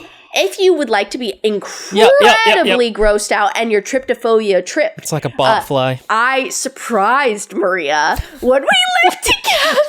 Will understands. I surprised Maria by showing, I was like, have you ever heard of mango worm? And she's like, no. And I was like, oh, why don't I show you? And Maria literally vomited afterwards and I felt very bad. But this is why I'm Maria's best friend and not you. You got demoted. I literally, if I want to get her serious in a hot second, I'm like, mango worms. And then she looks at me with dead eyes. Did I ever tell... I don't think I ever told either of you, but I got actually a worm parasite in my foot as a child. It was, it's a little parasite that lives in dog poop. And what happens is if it gets watery or rained on. I don't remember, but it was weird because you could see a line of blisters where it would slowly go through day by day. That is fucking gross. You could see it worming through by the trail of blisters. Oh, as an equestrian, as a horse person. Oh, yeah. I see way too many worms, and they are so... Oh my God, aren't they? And so, you know what's funny is that inherently, just as the creature feature of the book, instantly already grosses you out. Why do I have mango worms open in my Google Images? Oh my God. But at the same time, it looks weirdly satisfying. It is, actually. So there's a guy in Africa that literally just by hand removes them from dogs that sat in the dirt too long and got them from the whatever flies. There's like viral videos going around Facebook where there's people like pulling flatworms out of insects, and I can't watch that. I hate that. Yeah, with the praying mantises, I hate that because it kills the praying mantises afterwards anyway. So why don't you just leave them alone? Anyway, plot, right. So Tim, surgery came out next. I kind of lost the plot. I'm so grossed out. Help. Okay, all right. Okay, so what happens is the boys barge in, and Kent is like, dude, what'd you do? This is a terrible decision. You're incompetent. And Tim is like, no. But this is a moment when the boys realize that, like, he has kind of lost his authority. He kind of doesn't know what to do. And so kids kind of gang up and push him into the closet to keep him from, spreading the disease or whatever he has. Which is smart. Spearheaded by Kent and Shelley. I didn't feel like this moment was quite earned. It doesn't, it's not that it doesn't make sense. It just, to me, it felt a little bit fast. But, that may vary by... I see what you mean. It felt a little bit like this is a thing he planned and then he wrote it and he's a good writer. So it kind of made sense, but it didn't quite feel emotionally earned. But it's plausible. It's because the boys turn on him incredibly quickly. And while Kent, it makes logical sense. The reason it works, in my opinion, is because Kent automatically has leadership. That's been established because he's the biggest and because of his personality. So they go along with it, and it's a mob mentality, and it like kind of infers that / says it. And so it kind of makes sense why they would do that if they were so fearful immediately after such an event, especially Max in particular. So it does make sense, but it just, I would agree that the emotionality of it, I wasn't like, oh, the betrayal. Instead, I was like, oh, that sucks, but also makes sense. I buy it because we have built Kent up to be this sort of bully character who wants to take over. But also we have the evidence of the man who's dead and something came out of his body. And by then they know that Nick is sick as well because they have sort of puzzled the things together. She means Tim. So, yeah. Sorry, Nick Tim. poor Nick Cutter. I'm just slandering him throughout this video. But yeah, I buy it as a sort of logical progression, but also as a kind of sort of panic reaction to the fact that something unknown is happening to them, and the adult they're supposed to trust in for safety has become their biggest threat to their safety. I agree. I think I think it makes sense with the motivations. Just emotionally, I felt like, okay, that happened a little fast, but you know, it's not a big. It didn't destroy the believability of the world or anything like that to me. And then what happens after this is, it's great because Kent is looking at the whiskey glass that Tim had been drinking my God, earlier, I know. and he's like, my dad, he always says whiskey for cheap beer for first or whiskey for after, something like that. And then Shelley's like, yeah, you should take a drink of that. It's that he was quoting a general from the past, and he was like, yeah, General so-and-so or whatever would say cheap whiskey or cheap bourbon before battle, expensive for after. And yeah, Shelley's like, in the audio... you deserve it. The audio voice actor person really does a great job, and he's like, yeah, Ken, you deserve it. You, should totally take a drink out of that. And as soon as he does, I'm like, you fucking... idiot. What have you done? What have you done? They literally were just discussing how infectious it could be, and Kent's like, yeah, now let me drink off of the sick man's liquor. And we find out Shelley could see something wiggling on it or something like that. That's the other thing this book is very good at doing, is giving you a sense of like, oh God, like paranoia about catching something. Like I'm not like, I don't have the OCD about germs, for example, but I imagine it feels something like that where you're just like, And after that, I don't quite remember what happens. I think they try to go out and wait for the boat to come that's supposed to pick them up, but it's not there and it keeps not showing up. Not quite. Oh, you're right. Okay, yeah, I did skip a start. Yeah, you go ahead. What does happen is that after this, the scene that I explained with Shelley going to the spider thing, we get a little interlude of that. But what happens is the boys go outside. They don't want to be inside the cabin. And they make a campfire. And they all sleep around it. And in the middle of the night, Kent gets up and he is voracious. And so he takes the cooler of their food, and I'll just skip over the more minute details. But essentially he runs away with it and he consumes it all. Well, not even all. Like there are even like pieces of it across the ground that he just didn't even consume because it was like a mad dash for consumption. And in the middle of all this, Shelley's just like in the bushes like, I see you. Yes, continue eating. You eat. You're hungry. And then Kent's like, okay, bro, thanks. And anyway, he makes it seem like an animal did it. Like, so he washes off all of his, his dirty handprints on it and stuff. And, the boys wake up. You get this after the fact because at first you're like, was it Kent? Obviously it was.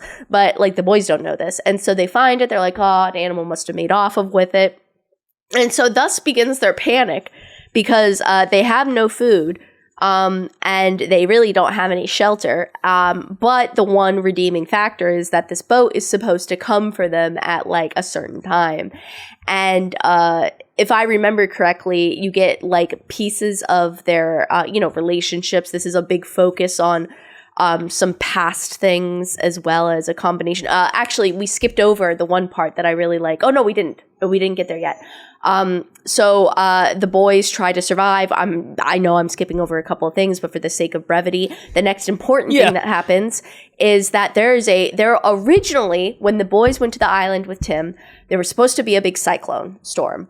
And it had veered off of the mainland area, and it wasn't supposed to hit them anymore. And they had the shortwave radio originally for many reasons, but one of the core reasons being if the storm ended up hitting, they could radio for help. And lo and behold, the cyclone has come back, and the boys witness the storm coming, and it is ferocious. And it is such a storm that they literally see like a water spout, a cyclone forming over the water, and they're like, we have to get underground or in a house or something. So they go back to the cabin, and in the cabin, they're having a slight baby argument over what they're going to do with Tim and also what they're going to do with Kent at this point, because Shelley points out that, hey, Kent ate all that food. He's sick. And everybody freaks out, and they're like, oh my God, Kent, you're sick. And he's like, no, I'm not sick. But he obviously, at this point, looks super sick. He's already lost so much weight and everything. He looks a little gaunt. And my favorite part of the whole book happens here, which is where they're outside of Tim's door, and they're like, Tim, we don't there's a storm coming, and he's like, boys, you gather the candles and blankets and you go into the root cellar. I'll stay here. And I don't know who says it, but they're like, are you sure? What about you? And he's like, I'll be fine here. And meanwhile, he's been eating wallpaper out of there. There's like been a whole like interlude about that. And then slowly, one of the boys notices blood seeping underneath the door. And he's like, Scoutmaster Tim, are you bleeding? There's blood. And he's like, I don't feel anything. I don't know where it could be coming from. And then that's all you get. And you don't get any description of the visual in the closet. I really liked this moment because it was like, Tim has not been the strongest person, but like in this moment, he is willing. Yeah. He has accepted his fate. It's not a glorious last stand type of a thing, but he is sacrificing himself for the boys in a very kind of quiet, reasonable way that I was like, yeah, Tim was a good dude. He was not necessarily the best in a emergency, but he was a good guy. And I like that. And yeah, it is very creepy because the last time we saw him, he was eating wallpaper, and now there's blood and they don't quite know what's going on. There's like a slight inference. There's no food in there. He has nothing to consume. And so me reading it, I'm thinking, oh, his body's masticating itself. It's chewing itself up. And so that's where the blood's coming from. And it cuts and it goes to the chimp scene. And the chimp scene... Is that what... Yep. Because I listened to it 4 frickin' times. I was so impressed by it. That's what made me impressed with it. It's not just the chimp scene. The chimp scene alone is horrifying. But what's more horrifying is right before it gives you that documentation. All it is it's an audio recorder. You get no actual visuals described. It's just the person who is witnessing it, which is Edgerton. Then this one guy that comes in for a brief amount of time, then Edgerton again, is audio taping their observations of this worm in this chimp. And the whole reason it's been put there is because that is exactly what's happening to Scoutmaster Tim in that closet. And you don't see any of it. You see what happens to the chimp. And the fact that you're not told explicitly what's happening in that closet, but you're given this, is the best source of horror in this whole damn book for me. I thought that was so skillfully structured. Anyway, sorry, I'm off my soapbox. It is masterful. Cutter really understands that sometimes the most intense horror is the one you don't show. You let imagination run wild. And you give a plausible explanation to what might be happening. And that's the thing that makes the chimp scene so horrific. And so, another, we might discuss some details here. So some trigger warnings, but, and I don't even think we necessarily need to go through what happens with the chimp, but it's basically the chimp was as Katie said, this is the observations of Edgerton watching the chimp get introduced to the virus and the worms, and this is like the first time they really see what the worms can do. Yeah, the chimp has been infected with worms. And what makes it so chilling is the distance. We're just hearing him describe in a clinical sense what is happening to the subject, as he calls it. With timestamps. And there's something just so horrific about this animal that can't understand what's happening to it.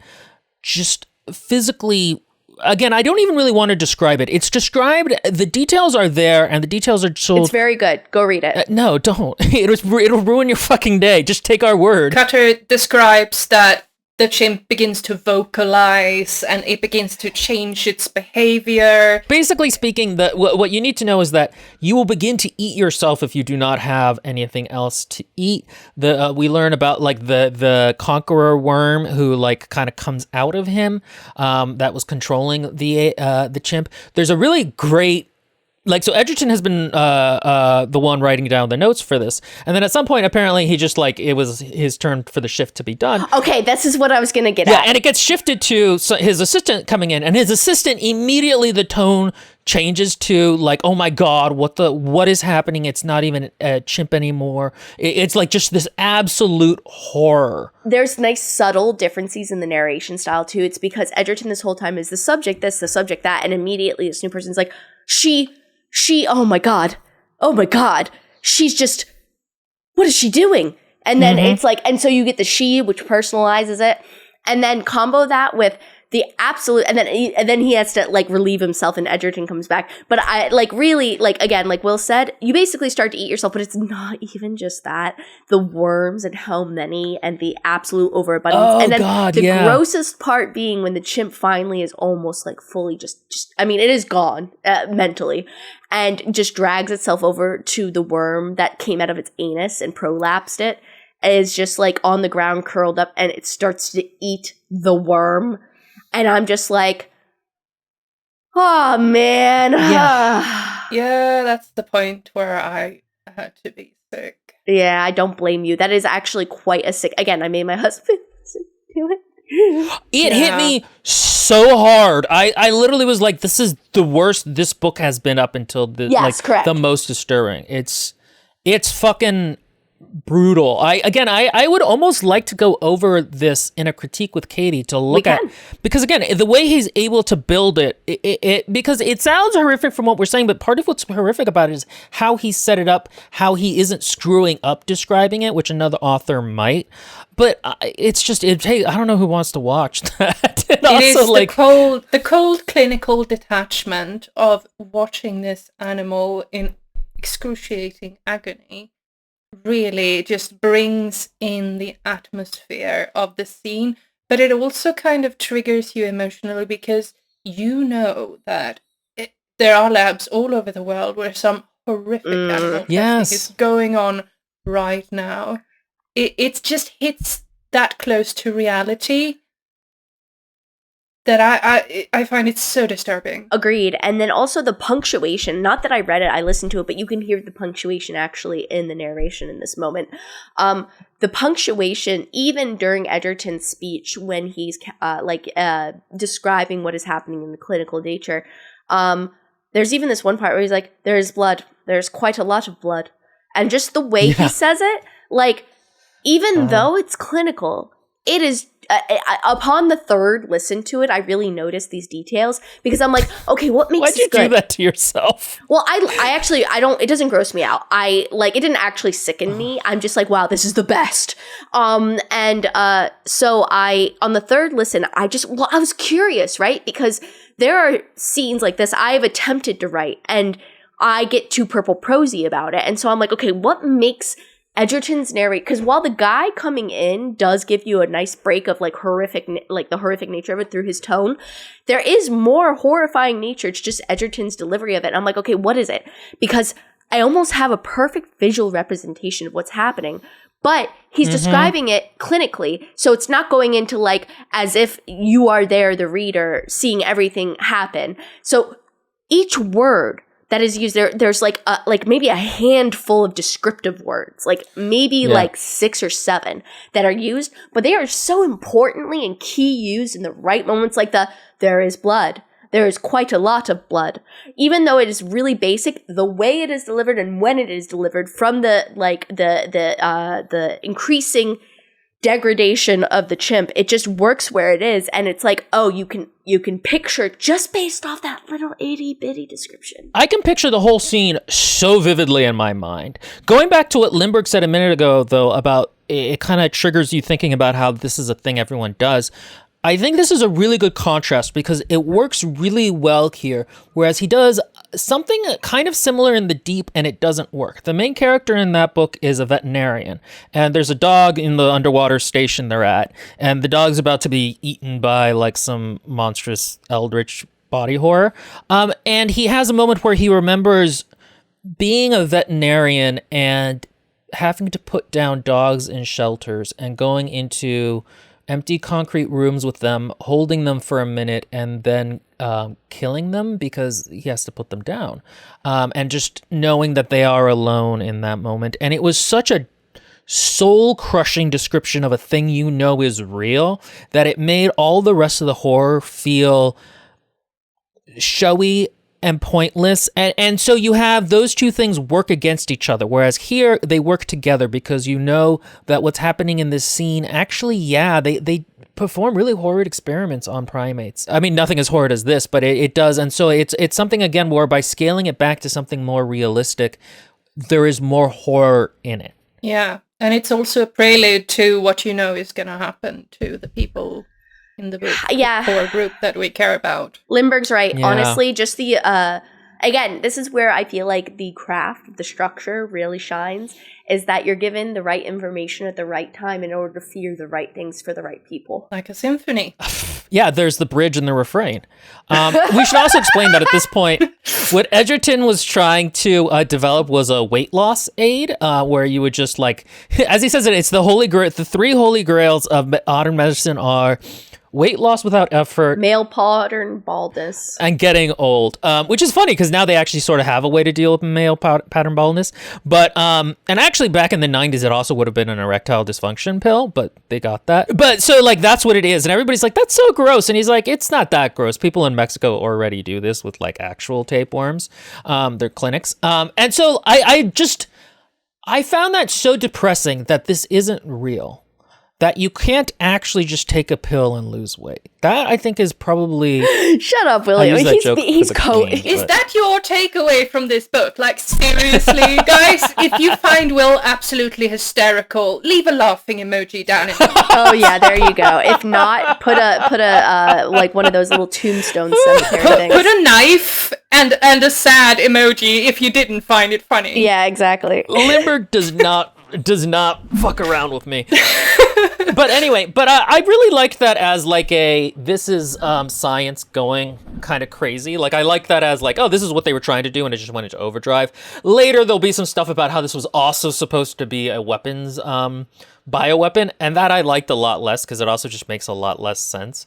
Bioweapons are like nobody in modern militaries uses them, and it's like it's not super realistic, but like I liked weight loss as a very reason why we don't use them though is because of the Geneva Convention. No, we don't use them because they're not practical. We still use mines, even though those are even more horrific. Okay, look, let's not get on a tangent, guys. You usually don't use bioweapons because they're just not as effective as explosives. It kind of pulls back to the way I think it was the Romans used to soften the battlefield by infecting the enemy's water, because these worms can be distributed through water. I actually thought it was interesting too that the worms are not that, like, they're super gross but they're not actually that good of a parasite. It's not like this is a super ultimate virus that will rampage everywhere. It's like, actually, they're not really airborne. They're not like, it would be bad in a lot of countries in the way that guinea worm is very bad, but like they eat through their hosts too fast to really like infect a huge amount. But it kind of makes sense as a tactic to debilitate before you go in. I suppose that's true, yeah. Also, it specifically makes mention around this time too, and it's prior to the description of the Conqueror versus the Devourer worm, that these worms ended up being weirdly evolutionarily competent. Like if you put them in water, they grew gills. If you put them in the sky, or if you put them in a skyborn creature, it learned to fly. And that's why, like, yeah, it has like a whole section where there's like this. It's during an interview. Doesn't It's during an interview when one of the people involved in the project is being interviewed. And and then the person who is conducting the interview is like, why would you make these so evolutionary? And he's like, well, we didn't on purpose. And he's like, Edgerton was just a genius. Edgerton like literally resequenced the DNA so that way we could make it so that way the worms, whereas typical, gut worms would perforate the gut system and then go into organs and make that all trouble. In order to make it an effective pill, we needed to change the DNA structure so that way it would be broken down by white blood cells and be attacked by that. But by adjusting the evolutionary capability of the worm, it actually weirdly excelled. It goes into a little bit of that. And then so you learn, holy shit, these worms are evolving like they're intelligent. And that slowly but surely also increases a certain level of horror because it's like, are these creatures sentient? Can they do the thing? There's a part at the end where one of the bodies that has died while the worms were in it starts shambling around. I won't say who, but with one of the pale worms at the top, I forget what he calls it, but it's kind of following around. So yeah, there's that aspect of it. It also spits out that sperm stuff too at whatever, it's not actually sperm, guys. It's like little worms, but imagine mucus, fungal spores. It's more like fungal spores. And imagine I've seen fungal spores on film recordings where they do that, where they pop. And they pop and they go like little streamers, like almost little white streamers. It's like, and that's what the worms do. And in that sense, it does become airborne. And because it does touch them that way. Yeah, no, but I mean, in terms of if you think about viruses and highly contagious ones, it's not super contagious. And again, I actually liked that more than this being a completely. I mean, the book hypes them up a lot, but it's this is a reasonable kind of thing to have been created. We have to get through the plot though. So basically, at this point, the kind of relationship, the dynamic with the boys is breaking down because they know Kent is infected and Kent keeps trying to be like, no, I'm not. And everyone's like, yeah, you are, dude. You can't come down into the basement with us. And Ephraim has to beat up Kent to do it. And then there's kind of a break where Newt and Max are like, we got to go give him some kind of shelter. And Ephraim is like, no, we don't. He can stay out here and fuck off. And this is kind of a break in the friendship between Ephraim and Max. And this is also the part where Newt starts to come into his own. One of the things we'd learned about Newt is, he's a fat, bullied kid, but online he has a persona of his cousin who died. He kind of created a Facebook for him and stuff, where he is... he's able to be somebody else through, by posting pictures that aren't of him. He's able to be, I think it's called Maxwell or something like that. And there's a really poignant line that Lindbergh, do you want to talk about that? Newt has the same therapist as Ephraim. And in one letter to his therapist, he talks about this online persona he has created where he gets to be his best self. Which is he gets to use his cousin's pictures, but remain in his own personality. And he talks about how people like this person he has created online, how he has friended all the kids in school, like the most popular girls who would never talk to him otherwise. And he ends the letter by saying, do you know what the sad bit is? That Maxwell, or whatever his name is not friends with me. He would never be friends with me. It's just so sad. It's just such a telling line that speaks to the internal conflict of the character. Because up until this point, we have seen Newt just take the other boys' bullying. He takes it, he doesn't comment on it, he doesn't defend himself. And you kind of wonder, what is going on in Newt? What does this do to his self-esteem? And then we get this letter that very clearly tells you what this has done to his self-esteem. I thought it was just such a poignant moment that really just made me bond with Newt. I feel for him. You know what also made me bond with him a lot too? I felt like it really kind of painted a picture for his character and his origins, is that even later on, you're told that his mother's literally the most beautiful woman in the entire area. Like, even in her elder age, where many other roses have wilted, she is still in full bloom. And how his father was just like a, and it makes sense too, was like a child, not a child, what's it called? Pageant. Yeah, thank you. A pageant coach. And she had gotten pregnant because of him, and he was like, a troller, like he would go through places, sex minors, blah, blah, blah. And so he, forget his father. But it also is really sweet because you learn that his mother, even though she could have any man in the area, just is so unconcerned with that because she loves her son so much. I just loved that his mother actually loved him. I don't know why, but I kind of expected his parents not to like him. But she does. She loves him, and that, like... makes it sadder. I found that very sweet, and it's not necessarily expected. And it's one of the ways that the book, despite being so dark and gross, does not think poorly of humanity all the time. There is hope and light in people. I think there's a nice balance there when you write stories like this, such as like, I think The Hills Have Eyes is a good example of how it can fail, because it's too it's too dour. There's too much ugliness. Yes. So there is no like, in order to feel satisfied when reading something like that or watching something like that, there has to be a dichotomy between the hopeful and the hopeless, because if it's just pure hopelessness, then it becomes almost like a flattened balloon, It's like monotonous. Yeah, yeah. I would draw a parallel to Stephen King's short story, The Mist, that they made a movie out of and changed the ending. Because in the movie, we do get this dichotomy between the hopeful and the hopeless, and then in the end, the hopeless triumphs. Whereas in the short story, the ending is more open. The movie, from what I understand, the hopelessness wins, but thematically speaking, he should not have been hopeless in that moment. He should have kept hope. That is the tone. This is the part in the book where Newt starts to become more active. He kind of comes into his own. He has a little bit of an arc of like, okay, I'm the only one who really knows my survival shit here. We need to find food. We need to do this. We need to do that.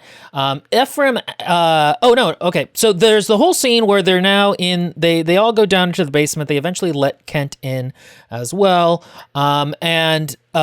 Upstairs, a big old tree smushes Tim. Yeah, a tree literally just falls onto him and he dies off screen, which, like, it kind of makes sense here. There wouldn't really have been a point in having a more heroic death for him.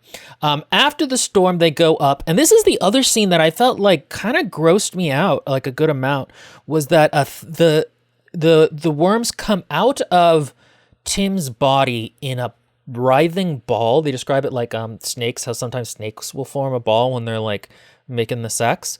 And it's kind of like moving across the ground in this very sinuous, like all these things. And it's sort of almost pathetic, but creepy at the same time.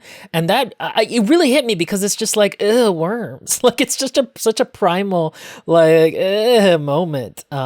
And I thought that was weird because usually I don't really get that grossed out, but that kind of grossed me out. You know what also contributes to it is the creepiness of the fact that Tim was a character. Tim was a person. We knew Tim.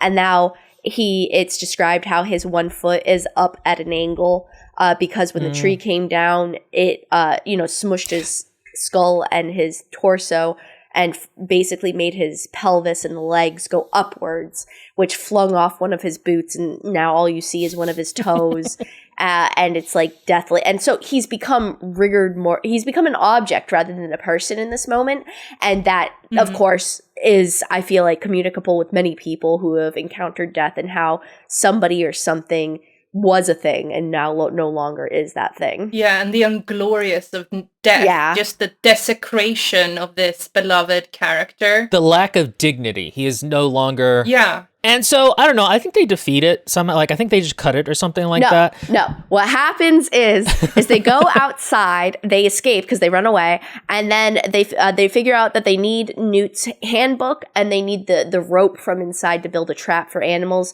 And so Newt's like, I'll go in, I'll be the boss. And so he goes in and he grabs he sees the little spermy creatures in the air because they're being constantly in the air like a sprinkler. And that's like so video gamey. Like that reminds me of so many scenes in video games where there's like that kind of creature and you have to avoid it. And anyway, I thought what he did was super smart because I did not expect it, which is what he grabs a sleeping bag and he covers himself with it, but then he covers the body with it. So that way it can no longer propel those little like out, and then he gets his stuff and he hightails it out of there. And again, this is an example of like him taking charge and Ephraim being too scared to go in, but Newt's gonna do it because it needs to be done.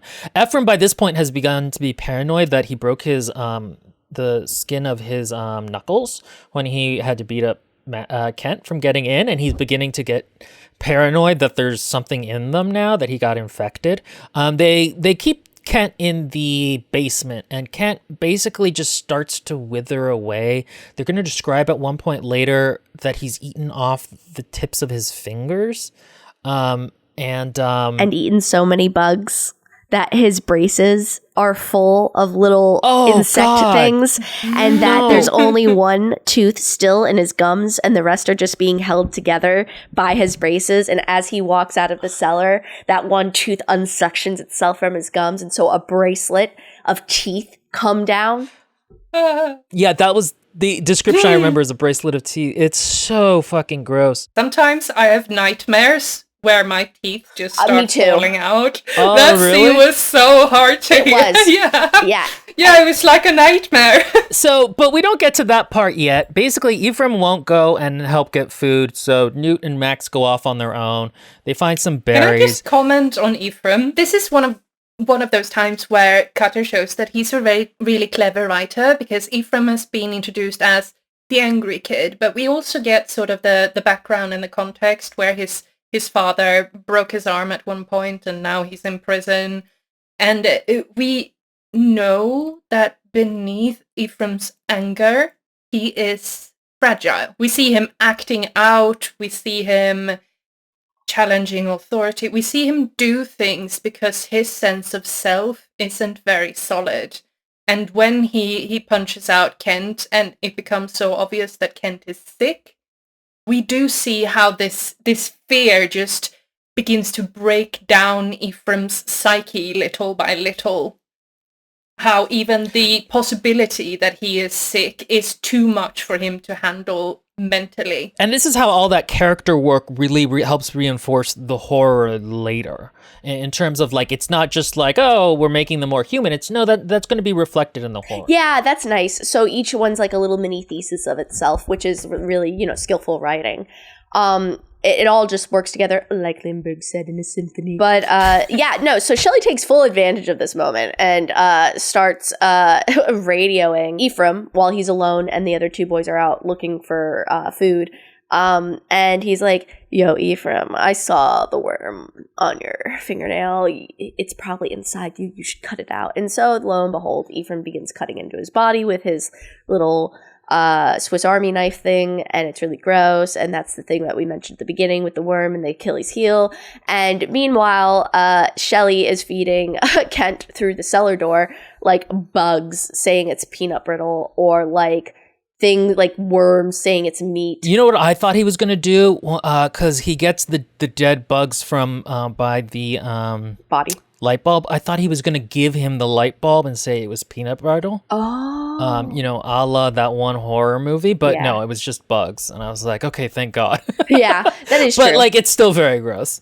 But yeah, and it is very affecting the way that Ephraim cutting into himself is described, because you really get his paranoia. Like, you're in his mind space. In his mind space, this makes sense. This makes sense as a thing to do. He has always been kind of like able to do kind of physically tough things. Like, he broke his leg and then just did it again, or the stunt again. And so like, and he has that inward anger. And so like, he's able to do that and just search for the worms, and he becomes obsessed with like getting the worm out. Yeah, and let's face it, if you had been infected by a worm, you think you see it here, and you know that if you don't cut it out, it's gonna multiply, it's gonna eat you from inside. And you can't help but know that, just according to the pure biological functions of the other creatures that have exhibited these things, that it doesn't matter if you catch that one worm. They're everywhere, man. I have a minor theory that basically he got one of the conqueror worms without the devourer worms. Yes. Because the conqueror worms are described as the larger ones who go into the brain stem and the brain and start making you feel hungry even though you've eaten, and also start making you feel kind of euphoric. And we'll see that with two of the other characters. So I think almost he might have, I mean, there's an extent to which maybe he just went crazy. I think he was infected. But I think the thing is, I don't think he was infected with the devourers, because at no point does he really start losing weight. It really is just a paranoia. So it might have been just one of the conqueror worms making him go like, oh, that's some of where his paranoia comes from. I just took it that he snapped and had a psychotic break from reality. I mean, that's also an option. There's only one reason why I think he's infected. And that's because, literally, one singular reason. Otherwise, yes, I too thought that as well. But what makes me believe otherwise is that we've already been given information on the Conqueror Worm and the Devourer Worm prior to Ephraim's breakdown. And then it gets brought up again after Ephraim's already been digging into his body. Because at first, you're thinking, Ephraim's infected. And then with the Shelley thing and everything, and with him specifically telling the boys before they go out to go find food, they're like, well, do you feel any different? Do you feel any hungrier? And he's like, I mean, I'm hungry, but no. And he doesn't exhibit any of the behavior of the other people. And he's not described that way. However, after all of that, another recording comes up, or documentation of some sort, and it brings up the Devourer and the Conqueror Worm after Ephraim's already dug into his body and stuff, and you're thinking, oh man, he's done all of this for nothing. He is just snapped. There's no reason he could have survived. And something comes up, and I don't remember all the details to it, but it brings up those things again, and it brings up those details, specifically the Conqueror one, and I'm like, because it says, like you said, it says, not all subjects showed the hunger at first or something like that. And then it was talking about the Conqueror Worm, like you were saying. And then it goes into that idea that some subjects did not show the symptoms that the others showed, but it's still hibernated within them. And I was like, oh shit, so he is infected. And it's just not like the others. And so that's why when he, afterwards is persuaded to burn himself alive, I'm like, that's fine. He probably should have. You guys might actually be right about that. Spoiler alert, Katie. But, yeah. So basically... We're there, okay? The thing is, it's left ambiguous. It's supposed to be, I think, framed as a psychotic break, but I do think there's a little bit of ambiguity there. And this is also an author that would do this kind of thing, where he doesn't give you the straight up answer, but there probably is an answer. He could have been infected, or it could just be a psychotic break. We don't know. Because what happens is Shelley keeps tormenting him by pretending to be his friend and telling him, they're in there, you have to cut them out. Fucking Shelley. They take a break for a little bit, and the boys come back and are like, we'll talk about what happens with them in a minute, because that's another horrific scene. But they come back and they're like, Ephraim, what are you doing? And they take him back and they have to leave him again for a minute. And Shelley gets back on the radio with him and convinces himself that he can't cut out the parasite, that the only thing that will clear it out is fire. He needs to burn them out. He's actually there with him, I think. It's because prior to this moment, and we'll get into that, I'm assuming, because Will alluded to it. Spoiler, Shelley does become infected. And so Shelley kind of goes on to this madness route. And he comes back up to him, and that's when he brings up the burning thing. And then he douses him in gasoline, I think, or something like that. Ephraim lights himself on fire. And that was... pretty horrific. That was a lot. That was intense. I mean, if he was infected with the Conqueror Worm, that action makes more sense why he would be so mentally debilitated that he would think this is a good idea. Because we also see how almost instantly Shelley begins to be mentally affected by the worms. Basically, there's an interlude where Kent does come out of the not the closet, the cellar, and basement. Yeah, whatever. It's a root cellar. There's roots coming down, and that's not why they're called root cellars. I'm aware. Sorry. Anyway, so he comes out like a ghoul. Like he's like, and he's like, it's almost like Frankenstein's monster. And I won't go into the details. Please read it if you want to have it yourself. I already mentioned the bracelet of teeth. So he's coming out, he's all gross, and Shelly's like, yeah, bro, like, follow me. I'll show you where the food is. And he has like a piece of fish. He has a fish, a rotten fish or something. I don't know how I got it. I don't know if it tells us, but he has fish in his hand. And he's like, meat. And so he's like, mate. And so he follows him to the ocean. And then basically what happens is Shelly gets caught up in his menstruations over his control of Kent. And he even, like, there's been multiple occasions where it describes he gets sexually aroused due to this control, and then also the raw nature of the body or whatever. And it's like, you know, he wants to experience the death of a human. Does a soul come out? Blah, blah, blah. And he brings him into the water. And when he he basically drowns Kent. And it's really sad. And Shelly's really upset because it wasn't what he was expecting. And he's like almost like mad with his like frustration / in the moment that he got carried away. And he starts dragging the body out into the surf. And as he does, the skin on Kent's scalp just tears away in the tide. And worms like explode from it and just start swimming in the raw water like a whole bunch of baby minnows. It's worse than that because he's holding Kent's body by the hair. And at some point, and he's not looking, and the hair tears off, but he doesn't notice because the wriggling things are coming out of Kent's head and it feels the same as the hair did. And yeah, so all of them go around like little baby minnows shining in the moonlight. And he only notices, like, he notices it at first, but then slowly it comes back to him how this matters because he's so frustrated and, like, caught up in his emotions. And they're basically, like, he feels the stinging sensation in his pants, in his, as they say, his piss hole. It starts squirming up in his genitalia. They found a quick, easy entrance. Yep, and I'm assuming it can go through the skin too, to some degree. It's because of the thing with Tim and stuff.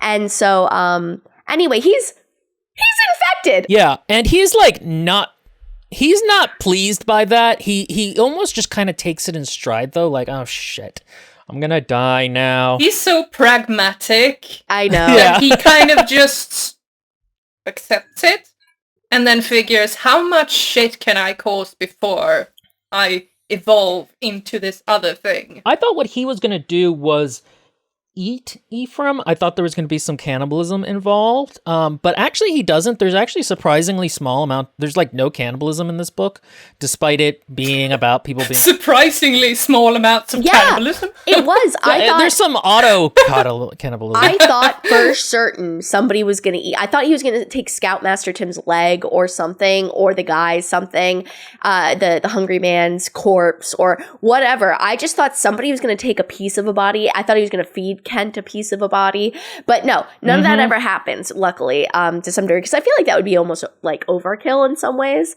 But what is gross to me is that over time, throughout the rest of the novel, Shelley begins referring to the worms as his children.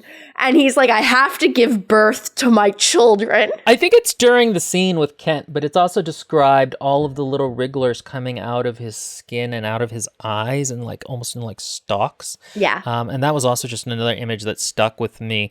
But while they were gone, Newt and Max tried to kill a turtle for food. And the thing is, this is an interesting scene because it's pretty horrific and it's from two characters who are good people. And I think it's meant to, and it's very gross because they try to kill the turtle and it's just actually very hard to kill a living thing and they feel awful about it afterwards. And I think it's supposed to contrast with Shelley's delight in killing and torturing animals in that they really didn't like doing this. And then later when the, eggs of the turtle are hatching, they help them into the water almost as a bit of a cleansing, like forgiveness. They make sure every single little baby turtle gets into the water and they scare away the seagulls that swoop down to try and eat the little turtles, because that's what seagulls do when turtles hatch. Yeah, I don't think that scene is just there for shock. No, for me, it's really horrific when they have to kill this turtle.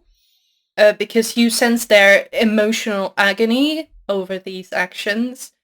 And then the scene with the baby turtles is just really sweet. It is. It's a moment of kind of like hope and human goodness in this otherwise awful story. Yeah, and just empathy for the sake of empathy. Yeah, and again, that's what Shelley doesn't do. And neither does Edgerton. So like it's this nice, again, it's a very nice balance. There's not a pure level of hopelessness. It's because otherwise you wouldn't be interested in the characters. Otherwise you just give, almost like they say in the book itself, that once subjects realized they were infected, they would often give up hope. And so then the worms would overtake them and they would die sooner rather than later. And so sometimes the worms would evolve in order to make sure that the host didn't feel them or something to that effect, basically. So that way they didn't give up hope. And this is like the whole thing that goes into whether or not Ephraim was infected. But it's the same thing with storytelling, though, with this. Like, if you just keep giving hopelessness, then you're not going to be on the edge of your seat. You're just going to be exhausted from the constant onslaught of just failure. It becomes misery porn as well. Yeah, exactly. Mm-hmm. So instead you have these minor bubbles of like hope that allows you to have tension in the story to keep the reader's attention. Peaks and valleys. Mm-hmm. And this is also where I feel like Cutter has a thesis, like we talked about in the Queen video, where he examines human goodness, human cruelty, the sort of lazy evil that humans are capable of in the scientists that created these worms, but also in Shelley. And then how nature is really practical. It is a survivalist, like Darwinism, and how inhuman that becomes when applied to human standards. It's funny, I was thinking of that too while I was reading this, what you were talking about in terms of nature in The Queen. And so it's kind of interesting always with books or with authors, because you can kind of see the elements that they find interesting and the themes kind of repeating themselves. So like another element of it, I didn't mention, but like I felt like the Mad Doctors, Shelley and Edgerton, were handled much better in this book than in The Queen, where Rudyard just wants to fuck up Wasp's sister. And I also felt like the more diegetic, zoomed out newspaper elements worked better here, spread throughout to kind of reinforce what's going on, versus in The Queen where they're just all smashed at the end, and it kind of screws with the pacing. And so it's so weird that this is his first book and then he just got worse with each of his subsequent books. Is this his first ever? So I believe this is his first as Nick Cutter. He has written other books under different names, I believe, but I believe this is his first Nick Cutter book. Okay, and so the end of the book is basically, we're going to skip over some parts. There's a showdown between Max and Newt and Shelley, which is creepy, but is not the creepiest part of the book. Basically, but when they're defeating Shelley, Newt gets infected. And this whole time, we haven't mentioned it, but the island has been ringed by Navy boats. And so there's the idea that they're in containment, essentially. And eventually they find where the spark plugs to the boat the guy came to the island with were. He had eaten them, which actually I thought was very clever. Like, oh, that's where they were the whole time. Yeah, it makes sense they wouldn't have thought of that, but that's where they are. There's just foreshadowing for that, too, when Tim's cutting into his belly and the worm comes out and everything, and it all goes away. He's like, there's two almost metallic-looking objects inside. And you know nothing about the spark plugs at this point, so you're like, what the fuck is that? And so this whole time, through the whole book, I was like, where's the metallic thing? Is there like some type of mechanism they insert in the body? And I'm like, I'm waiting for it, and I'm like, oh, it's spark plugs. Oh yeah. At first I was like, was that kind of the delivery system for the initial worm? I thought so too. Another clever little detail. And basically, Newt's like, leave me behind. And Max is like, I'm not going to do that. And so, you know, it's a very nice moment. Max is like, you sit on that end of the boat and I sit on this end of the boat, and there is no chance you'll infect me. We're both getting out of here. But Newt knows that's not going to work. So they get up to the Navy boat and there's a bunch of guns pointed at them. And Newt he stands up and he goes, hey guys, I'm okay. I'm just hungry. I'm so hungry. The way it's described is great because it's like the wind takes his words, so Max doesn't even hear it, and suddenly there's a hole in the back of his head, and he's been shot. And you really feel that Newt did this on purpose as well. Mm-hmm. Newt is a fucking hero. And he knows what's going to happen. He knows where this is going to end with his, they'd seen it. He'd tried to get rid of it with a laxative, and it hadn't worked. He basically does a suicide by cop, or benign euthanasia of himself. And so then it switches to basically talking about how, like, it's from the newspaper's point of view, and you figure out that maybe the Navy set this loose on the island on purpose, maybe, but they're not sure. And they may have let Max live at the end because they wanted someone to study the impact of this bioweapon on. And for 2 years, Max is kept basically in complete containment from everyone else in a facility, and they're just super paranoid this thing is going to come back and he was infected. And then even once he gets home, his parents don't want to hug him. No, he can't go to school. He can't even hand in his assignments from school in paper. No, actually, his parents hug him. They used to kiss him at night. Yeah, they did that weird white people thing where they kiss on the lips and now they don't. And I was like, okay, I knew you were going to fucking say that. As soon as she said that, I was like, oh, he's going to mention how it's kiss on the forehead versus kiss on the lips. He's going to say that white people thing about kiss on the lips. It's weird. Only white people do that, and it's weird, and I don't like it. A Swedish person would never. Yeah, it's an American white thing, I think, or maybe a British one. I mean, I do kiss my pop on the corner of the lip. Okay, we don't need to hear about your weird proclivities. Oh my God, shut up. It's normal. I just do a quick... We know you're redneck. It's not... Oh my God, you're so your redneck gross. Upbringing. Also, I do not have a redneck upbringing. I think even touching people is slightly uncomfortable, so I'm like, why would you do that? Oh my God, see, meanwhile, I am super touchy-feely. Okay, all right. And so basically, he has been completely ostracized. He's essentially outside of society now because of the risk that maybe he got something at some point. They also say that some people are like, he gets ostracized because people theorize about what he had to do to be the only survivor of the incident, which is so dumb. They don't know what happened on that. It's so dumb. I can kind of see how people would do that, though. Oh no, I could see how people would do it. It's just dumb. And so basically, the very last scene is he takes a boat to the island, which has been just napalm bombed, basically. And he's looking at it, and he suddenly feels a hunger. And you're like, ooh, is this a metaphorical hunger for now how he's alone and he misses his friends? Or is this a physical hunger of the bugs somehow lay dormant this whole time? Is his heart hungry, or is it physical hunger? And then the book ends. I realized that I kind of lied to you, Will, because I kind of at one point said that 2 kids make it off the island. And yes! It's not a terribly... It's not a terribly depressing book. That's a big fat lie. Yeah. No, 1 kid makes it off and he's probably infected. Listen, I lied for the greater good because now you and Katie have both read this wonderful horror book. This has been a joy. This is actually, I have to say, besides A Guest in the House, this has been my favorite horror book we've read. Easily. This is in like the top 10 books we've read on this podcast. This was a fantastic book. It is not for everyone. If you do not want to be grossed out, don't read it. Oh God, just don't. It's again, I was grossed out and I have a really strong stomach for this stuff. Yeah. But his craft is really immaculate. It is a symphony, as Lindbergh has said, with bridges and restraints. Yes, and he fully understood that metaphor. Exactly. Yeah. 10 minutes of this stream, though, you're going to find me just looking downwards at my phone watching mango worms come out of a dog's body. Okay.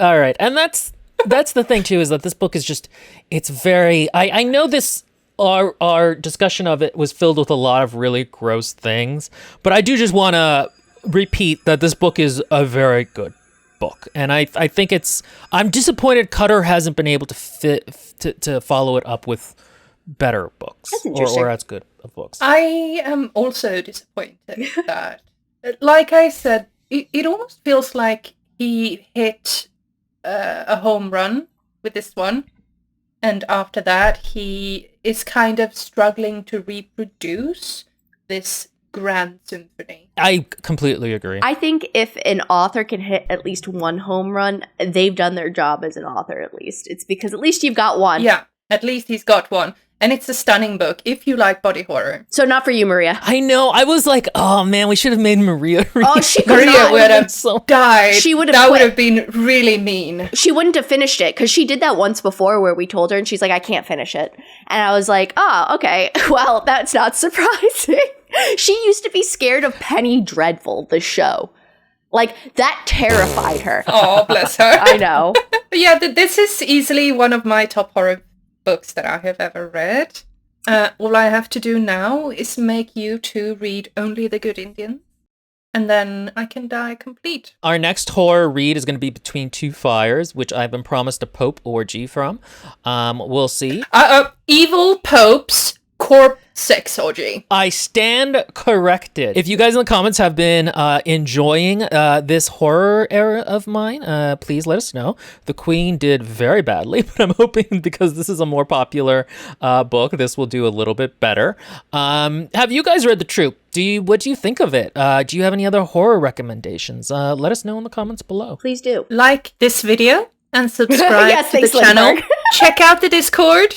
Come join us. I would love to meet you. I will ban you because Lindbergh is my friend and you can't steal her. All right, we love you, our parasocial darlings. Bye. Bye.